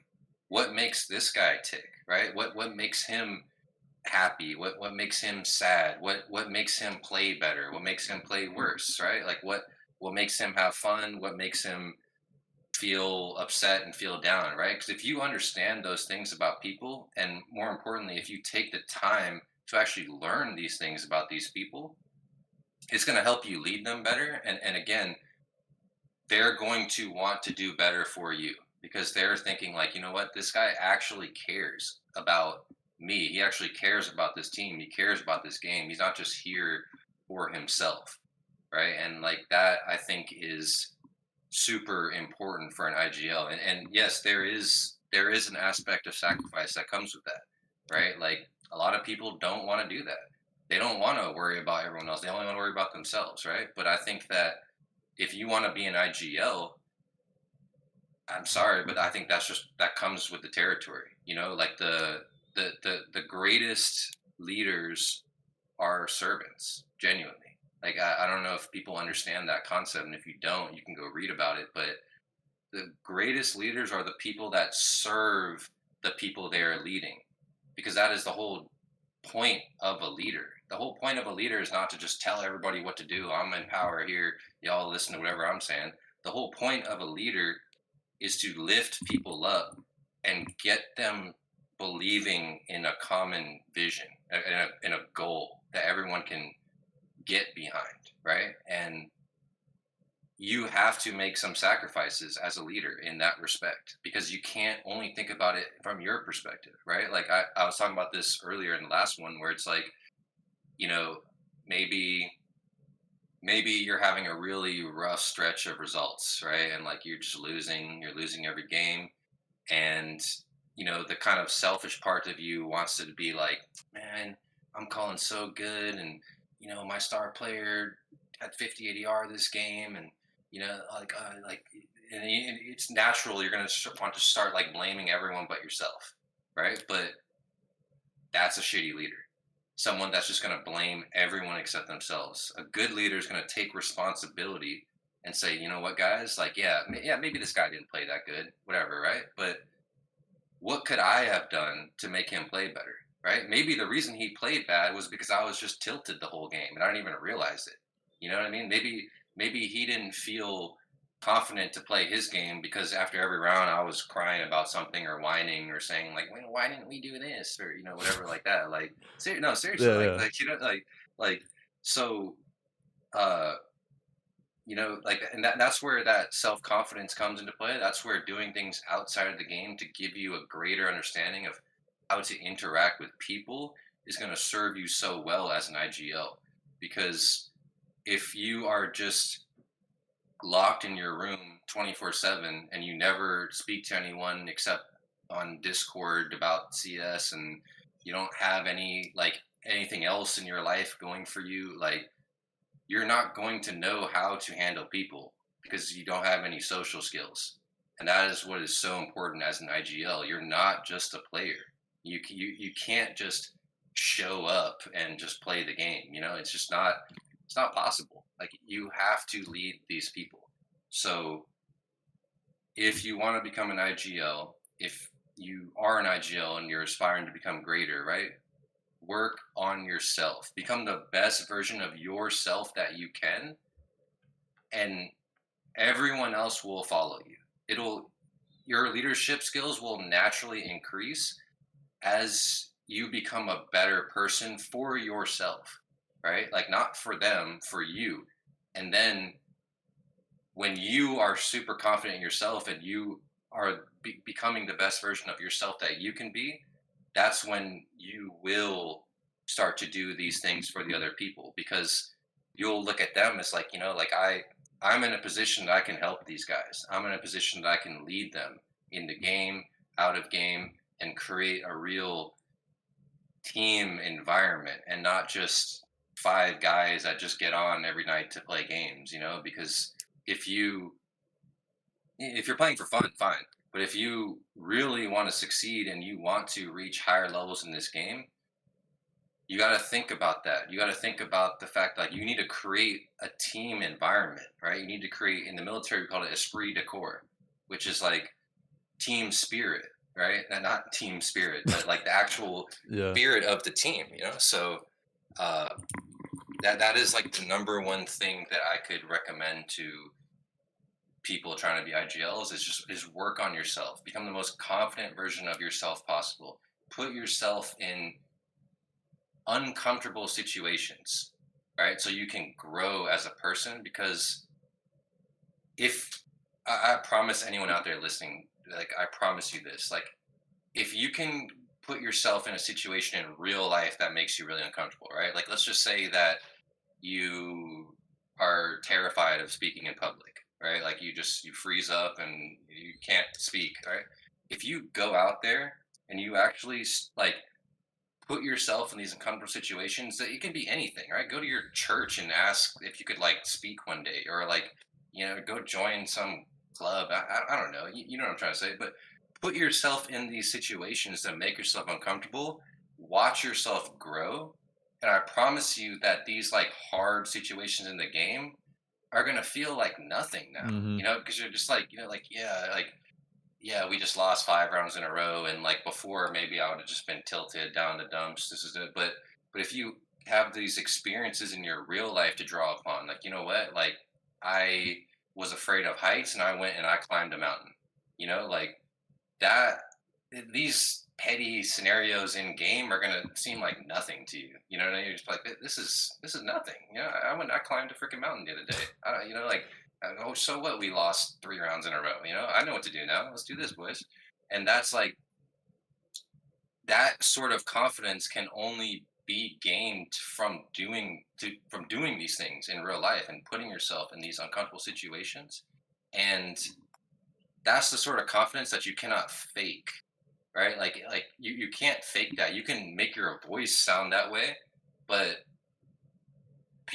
human beings are very perceptive, even over Discord, even over a game, right? Like your teammates will know when you are tilted as the IGL. They will know when you are feeling uncomfortable. They will know when you are feeling like you don't know what to do.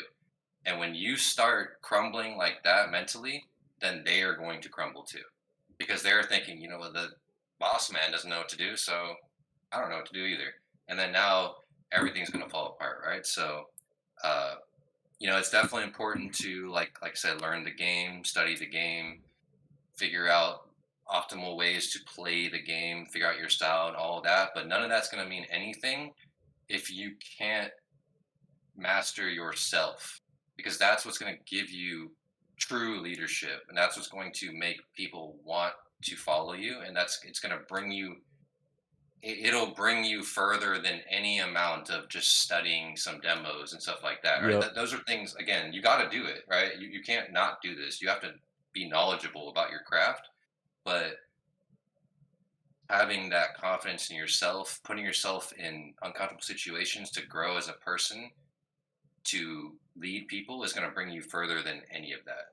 So that is what I would definitely say to people as the most important thing to focus on if you want to become an IGL, or you are an IGL trying to become better. Amen, bro. That was a good monologue. That was sick. It's it's Thanks. it's it's interesting how like how important or actually just how much it boils down to just pure relationship skills.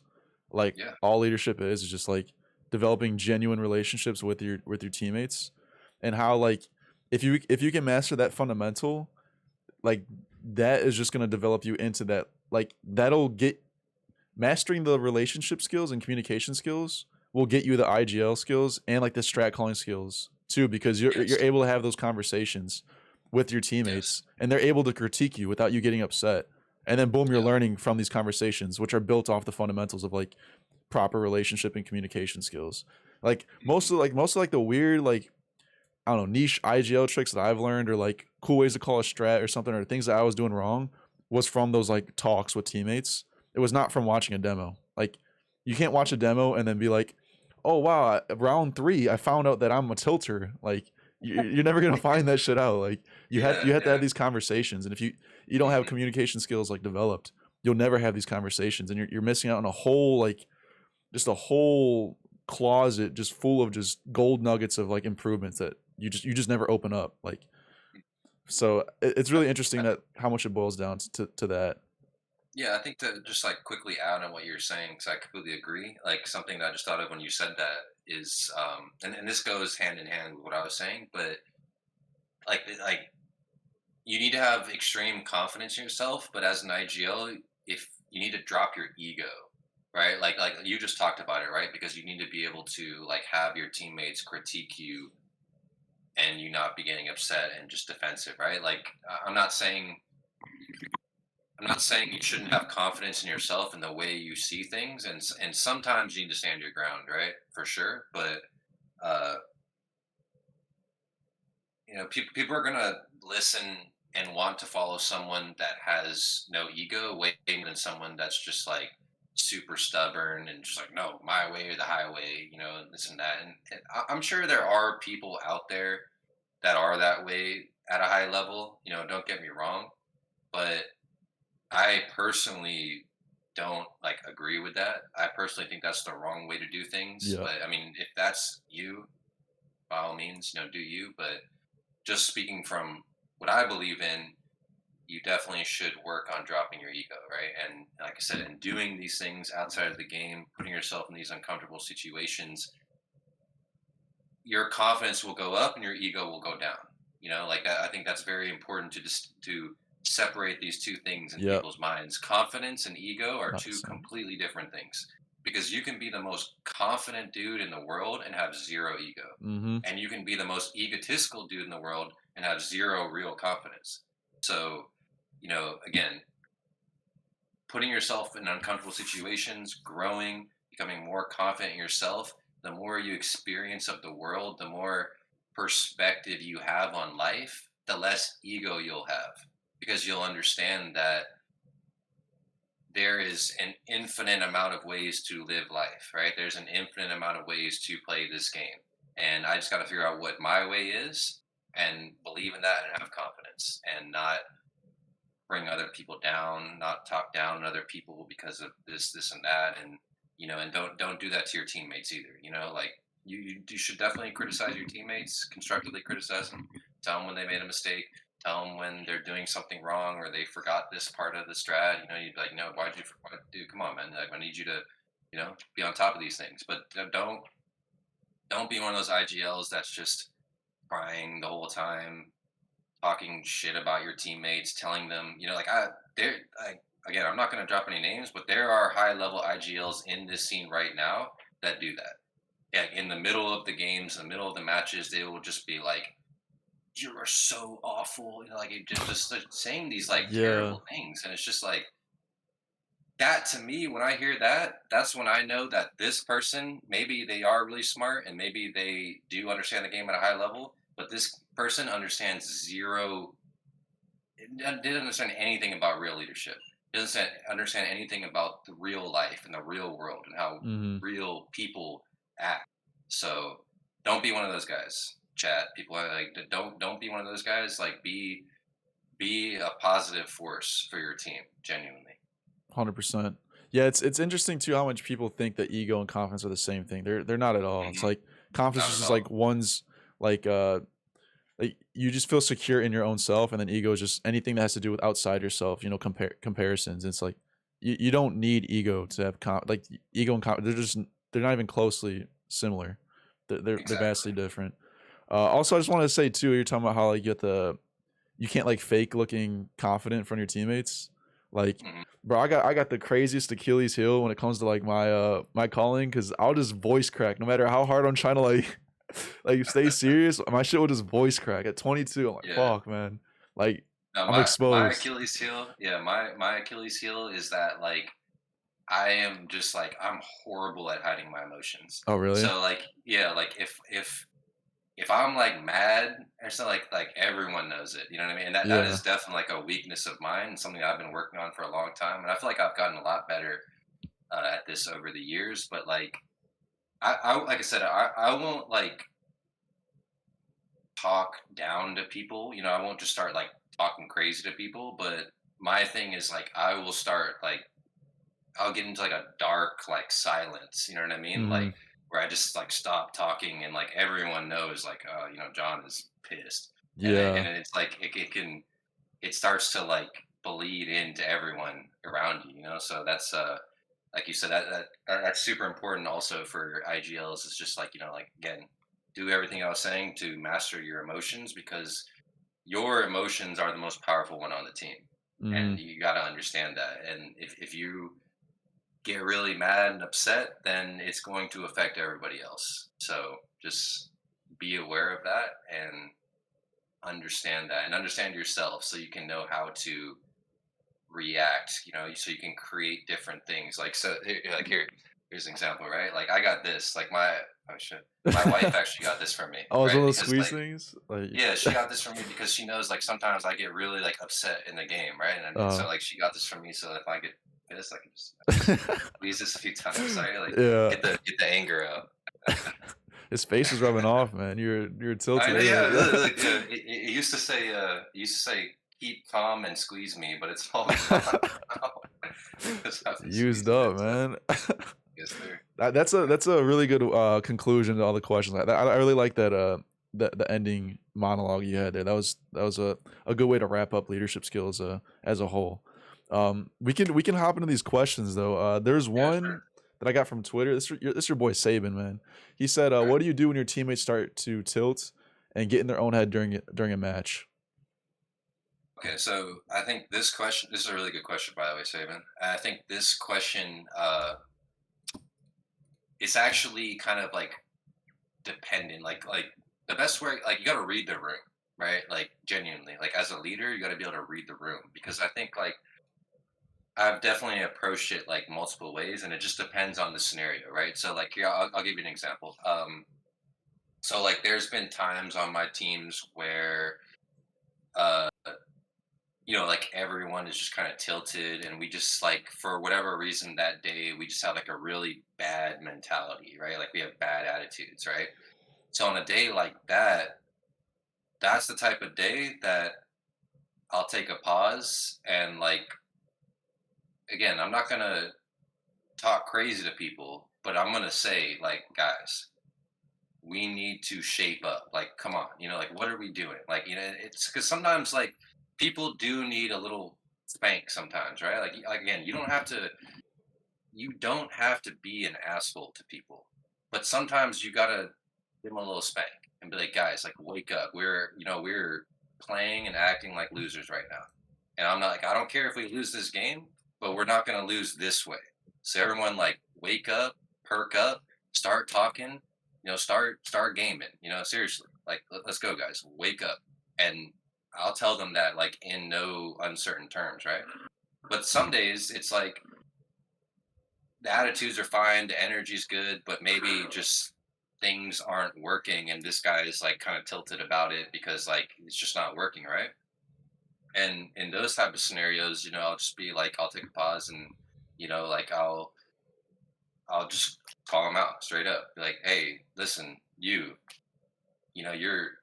really tilted right now. You're bringing everyone down. You need to like, turn this around. We got this, bro. Like, what do you think we can do? And then that's what I'll do to follow up with that, right? Like, don't just like, again, and this goes to the first thing I was talking about too. Like it's okay sometimes to break people down when they need it, but you always got to build them back up after. Hmm. You can't just break someone down and then just leave them there like broken down, right? So if I have a teammate that's getting tilted, and I'll be like, hey man, listen, like you're getting way too tilted. I need you to get out of your head and I need you to step up. Hey, what are they doing on your side of the map? I can set you up. You want me to flash for you?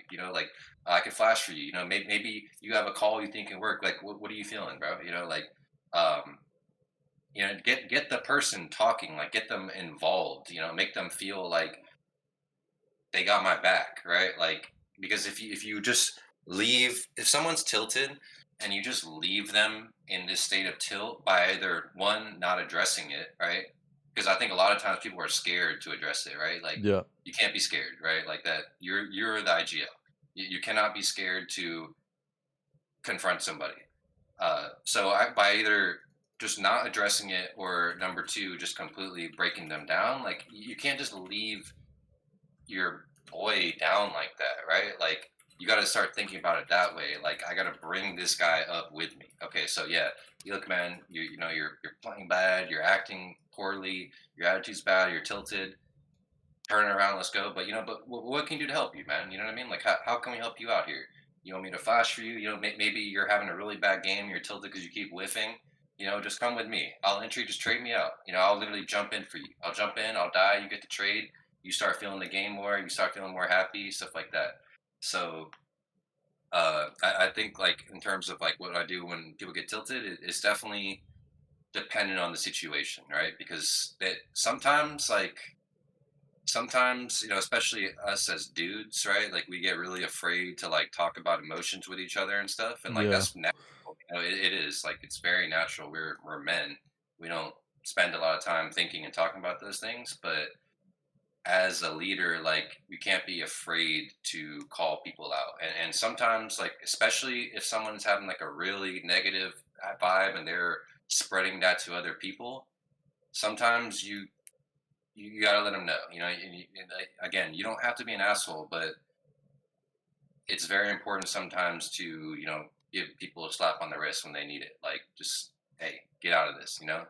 There's no time for this. I'm not going to sit here and tolerate you acting like a little kid. So wake up. We're here to win. Let's win. And then you create that conversation from there. Yeah. That's definitely, I'd say that's honestly a weak point of mine is calling people out. Like I dread doing that. So like I'll Yeah. just cope instead and just try and crack a joke. Cause like Hmm.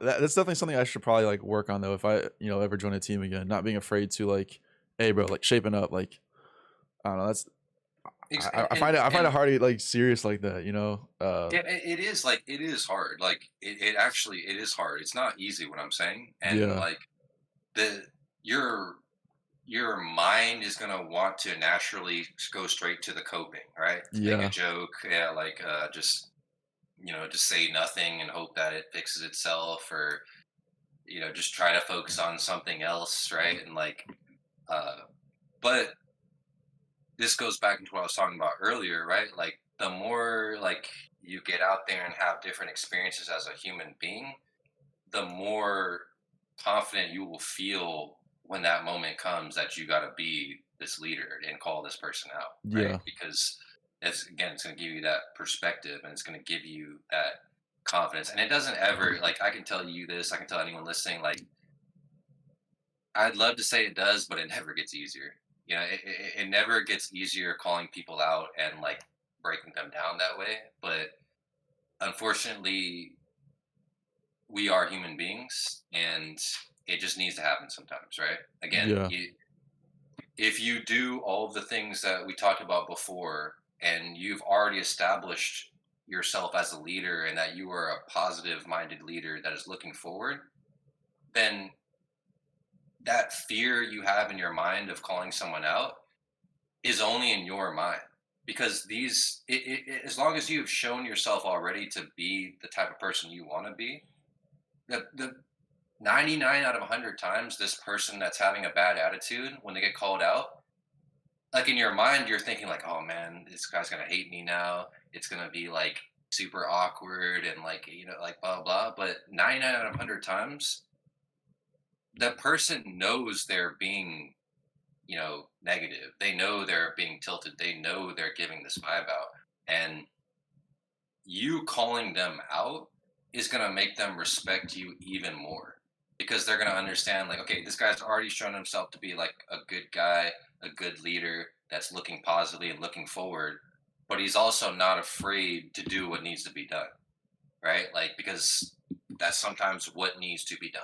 Sometimes people need to be called out, so they will respect you even more because you are showing all of the facets of leadership, right? Because that is what leadership is sometimes, is telling someone when they are in the wrong, genuinely, and that they are making it worse for everyone else around them, right? Like, if you bring it back, like, like this happens like in the government and stuff too, right? Like there's somebody's got to make these hard decisions, right? Somebody's got to be the one to tell people how it really is, and like I said, 99 out of 100 times you will find that these culprits of being tilted, they they're really just looking for someone to call them out. Like seriously, like it's almost like a cry for attention in that way, right? And Mm. like they don't really know how to handle their own emotions, so they're crying out in their own way, like I need help,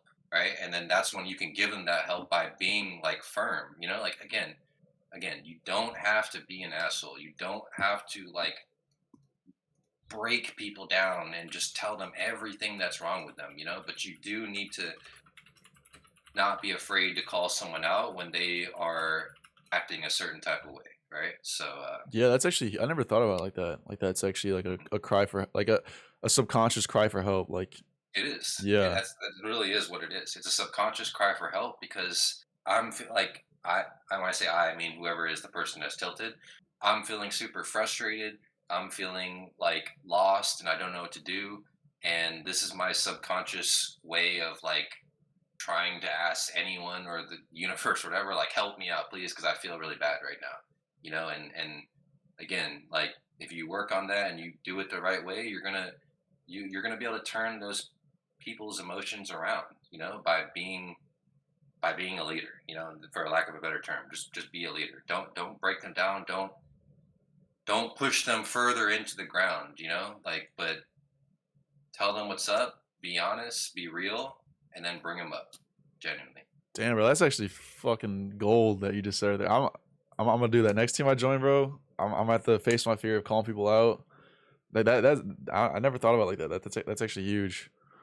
Um, it's yeah, it's a real thing, man. It's yeah, got to be done, and trust me, bro, like they like people will respect you more for that, and it'll just make them it'll just like make them want to listen to you even more, seriously, yeah, because like, what, this guy wasn't afraid to call me out when I knew that I was acting like a b, and then he told me straight to my face, so I can't hide behind anything anymore because it's now out in the open.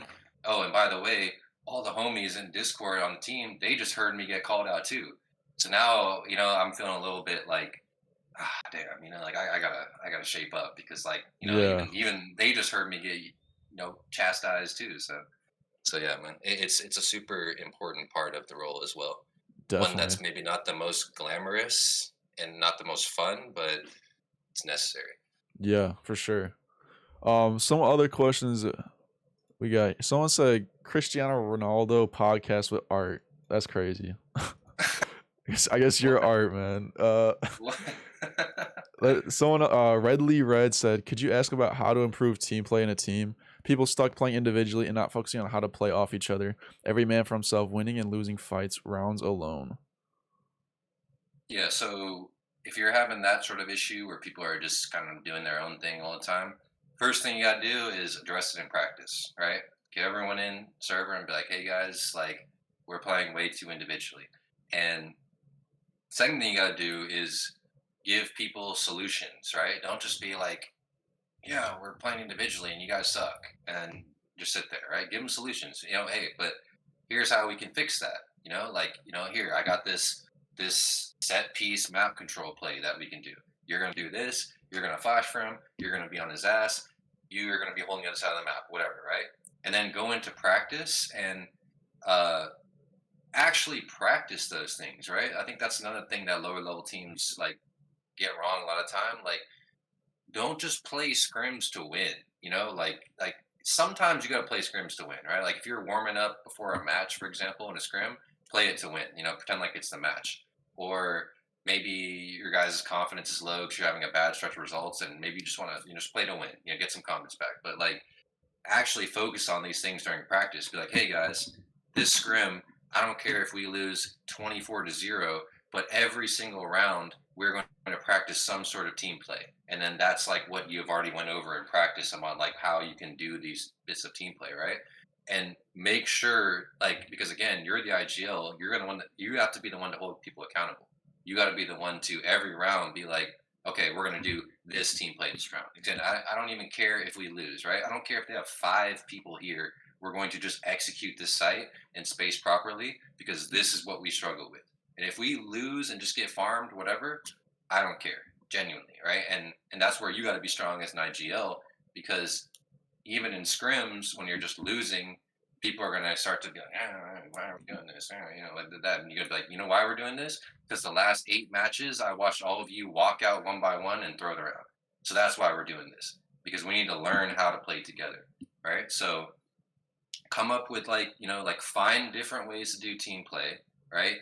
Make your team like watch these demos that you found it with you, right? So they have an understanding of how these things are happening and why they're happening and the approach people are taking to make these team plays.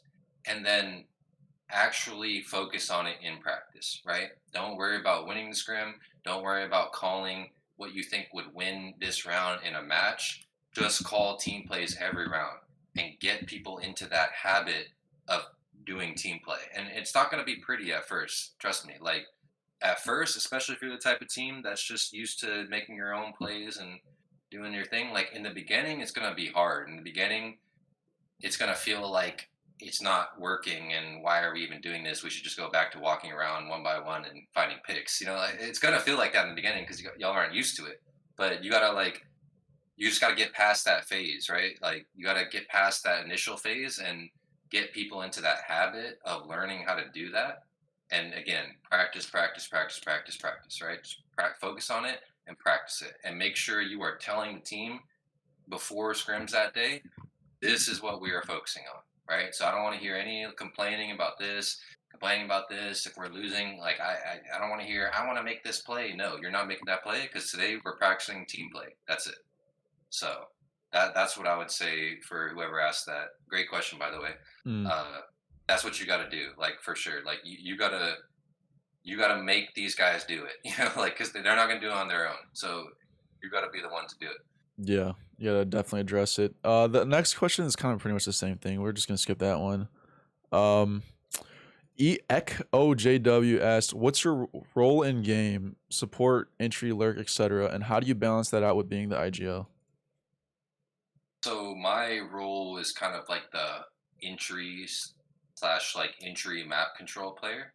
Um, so how I kind of balance that with my IGLing is like in general, unless I'm calling like set piece, I will kind of call the rounds around what I want to do that round, right? Like what part of the map that I want to work.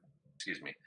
And the way I'll kind of balance that with the IGLing, which not sure if you listened to the last one, but like in my particular system, it's very important to have secondary callers and people that, or a secondary caller, I should say, and players that can take initiative. So I will normally give a general direction of the round and I will say like, okay, guys, like I'm going to go do this, right? I'm going to do this, and this is in general how you guys should be reacting. But a lot of times I will find space or I'll die and find info, and I can just make mid rounds around that based on where I'm at or what I've seen. So, for example, if I'm defaulting outside on nuke and I say that I want to take secret really fast, and I get down secret, and maybe like I just like insta the opera down there, and I'm like, okay, I killed the opera, right? So I know now like I know now what their setup was, right? They probably have one rifler kind of like floating around like big garage hell somewhere around here. They got 2 guys on A, and now the ramp player has to go down because I just killed the opper in secret, and they can't go down vent as the A player because I'm right there. And if they do go down, then they're just throwing and the round's over. But I know the ramp player has to go down at this point, right? So I can tell my team, all right, guys, go ramp, right? Go ramp. Max you're going to see is a rifler rotating off heaven to J Hall, and now we can just pinch lower. I have your vent. The ramp player is most likely not going to be there, right? So that's how I balance the IGLing with that, because since I play so aggressive, I'm able to get information on their setup to set me up to make a good mid round call. Or a lot of the times, like how it works on my team, a lot of the times I won't even have to do that because my players are smart enough to understand what's happening on the map. Okay, John just did this, so that means this, this, and that, like I just said, and then they will just do it on their own, right? So just depends on the style you want to be, style you want to play, and just again finding the right players to support that style. But that's what I do, just for Echo. So good question. Yeah, I was playing a pretty similar style too on my past teams, where like Hmm. I just like go in and get the info and then Yep. make calls off of that. I feel like that's the most fun way to play. So It sitting is. back, It's so yeah. fun, dude. It's so fun, bro. It's so fun, man. I like uh, walking around throwing nades and whole yeah, play. fuck that shit. L Rock said, "I want to know how the team practices. What kind of things do you practice? Do you have a playbook, and how do you use it?"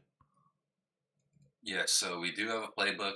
Our playbook consists of set pieces, and they also consist of like micro plays, right? So like micro plays are not necessarily fully fleshed out rounds, but they are like variations of way to either get a kill or take some sort of map control. Um, and in practice, what we'll do is like I would say like our team, we spend a lot of time just talking. You know, like seriously, like just actually going into the map and just talking about like the different scenarios, right? We talk about like, okay, this team did this to us, and it was really good. How can we counter this?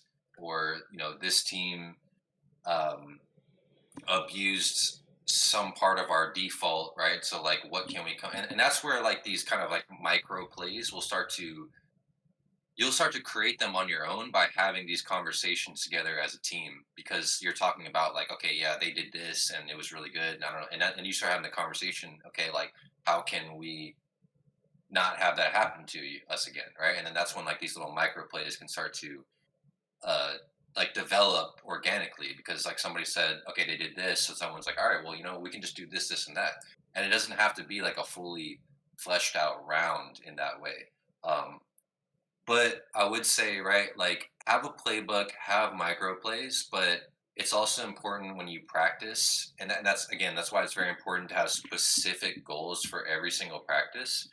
Um, try. It's gonna happen sometimes. Like we're all humans. Like sometimes it just, but try to have a specific goal for practice every day, whether it be only running strats, only running micro plays.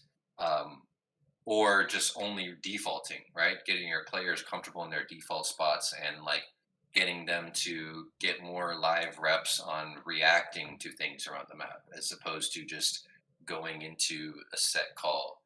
Um, but in general, yes, we do have a playbook, we do have micro plays, and practice just depends on whatever it is that I feel like we should be focusing on that day based on prior scrims, prior matches, or maybe just sometimes I'll just like have like some like crazy idea at like midnight, right? And I'll be like, oh yeah, like this is what we're gonna do tomorrow, and then we just go into and do that. So like you definitely always got to be like thinking and keeping your brain active. But I would say like that's how we approach our practices. Good answer. These will be the last two questions, and we can wrap it up here. Um, so Elrock also asked too, do you dry run anything? What is beneficial to dry run? How often do you run a default or play that is totally unscripted before the match? Or does every round start off with something rehearsed? So yeah, dry running is super important for like your set pieces, right? Like when you have set pieces, you must dry run them because if you don't and you just go into the game running it for the first time, something's gonna go wrong. Trust me. Like you got to dry run because you got to get the timings down of like the utility and stuff like that, right? Like there have been so many strats that I've like taken or come up with that like in my mind it's like perfect. Then you go into it and you realize that this timing was up, or this guy needed to hold his flash for 2 more seconds because he's just blinding everybody when they're running out or whatever the case might be. So anytime you have a set piece, you need to dry run it. And like it's up to you. Like personally how like your approach to practice. Like maybe you're the type of guy that's like, no, we're gonna run this 100 times. I don't care. That's fine.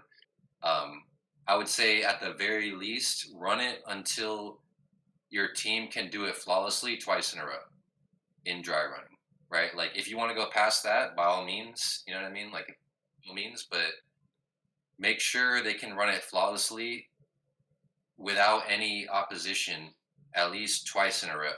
Because when you get into the game, you need obviously now you're playing against actual people. They're going to be shooting back. They're going to be trying to counter what you're doing. And if you don't have all those details set in stone, it's just going to make it even harder for yourself, right? And Yeah. something's going to go wrong, and everyone's going to be upset and whatever. So definitely dry run. Uh, as far as like going into the matches with, what was the second part of the question? Like how many Uh, times we do unscripted things? yeah. How often do you run a default or a play that is totally unscripted before the match, or does every round start off with something rehearsed?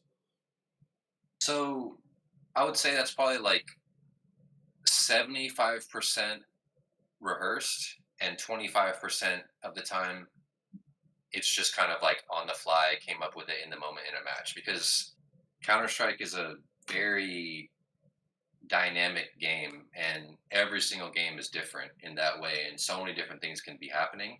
And as an IGL, I think like it's super important to trust your gut as an IGL, like especially in the match time, right? Because a lot of times everything you have rehearsed is not going to be what wins you that particular game, right? So whenever you have like these gut feelings about things, like to create some call on the fly, you should just go with it. Like genuinely. Like I just trust, I've learned that mistake like so many times. Like just go with your gut feeling. And even if it doesn't work, at least you won't, because what's even worse than it not working is after the match thinking, I knew we should have done this. I knew we should have done this, but you didn't do it because you didn't trust your gut, even though it was something that you guys hadn't practiced before, right? Like, and that is the game, you know. Like you can't. It is physically impossible to practice and prepare for every single situation. Yeah. It's just you can't, right? Like you cannot. So trust your gut when it comes to that, and be super aware of what's happening on the map, be super aware of what's happening in that particular game, be super aware of how the individuals or how their team is reacting to certain things, because you will, like, in order to consistently win games and get to a higher level, you will have to win rounds with on the fly calling. You will. Mm, You are not going to just win every game, just only running rehearsed things. But I'd say about 75% needs to be rehearsed stuff that you've went over before, that everyone has a good understanding of what they're doing, because you can't just be completely random all the time, or else you're going to be extremely inconsistent. So definitely like about 75-25, and rehearse things, but go with your gut feeling. And another cool part about it too is like sometimes you'll just have a gut feeling, make a gut feeling call in a match, and it'll like work out really well. And then now you can actually add that yeah. play to your playbook, right? Yeah. So now it's like an actual rehearsed play. Like, oh man, that worked really good, and now we can actually have this as a set piece in our playbook. So yeah, just stay dynamic and like just adapt. 100%. All right, so the last question here, and we'll wrap it up. Macarabala asked, if you're the IGL and you realize you are one of the best fraggers on the team, how can you make people understand that they need to set you up instead of doing the kamikaze IGL shit? Because people often have the misconception that the IGL needs to be the one that sacrifices more.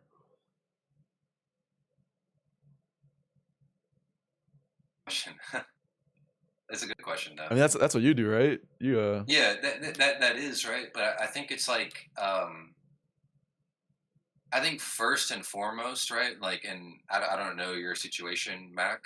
Like, I don't know if you've already done this or not, and if you have, I apologize. But like, first and foremost, if you want people to recognize that, you got to show it, right? Like, because if you're just telling people I'm the best fragger here, but you're not actually doing it, then like then of course they're not going to understand it, right? Of course they're going to be like, well, you say this, but you're triple negative every game, type of thing, right? So first and foremost, right? Like you got to show it first. Like if you are the best fragger on your team, don't say, guys, I'm the best fragger on the team. Get out of my way, right? But say, hey guys, like I got a very specific vision in mind of how I want to play the game, and you know, let me show you what I can do, right? And like show people how good you are as a fragger, right? Show them that you can go out and get this entry every time, get this double entry,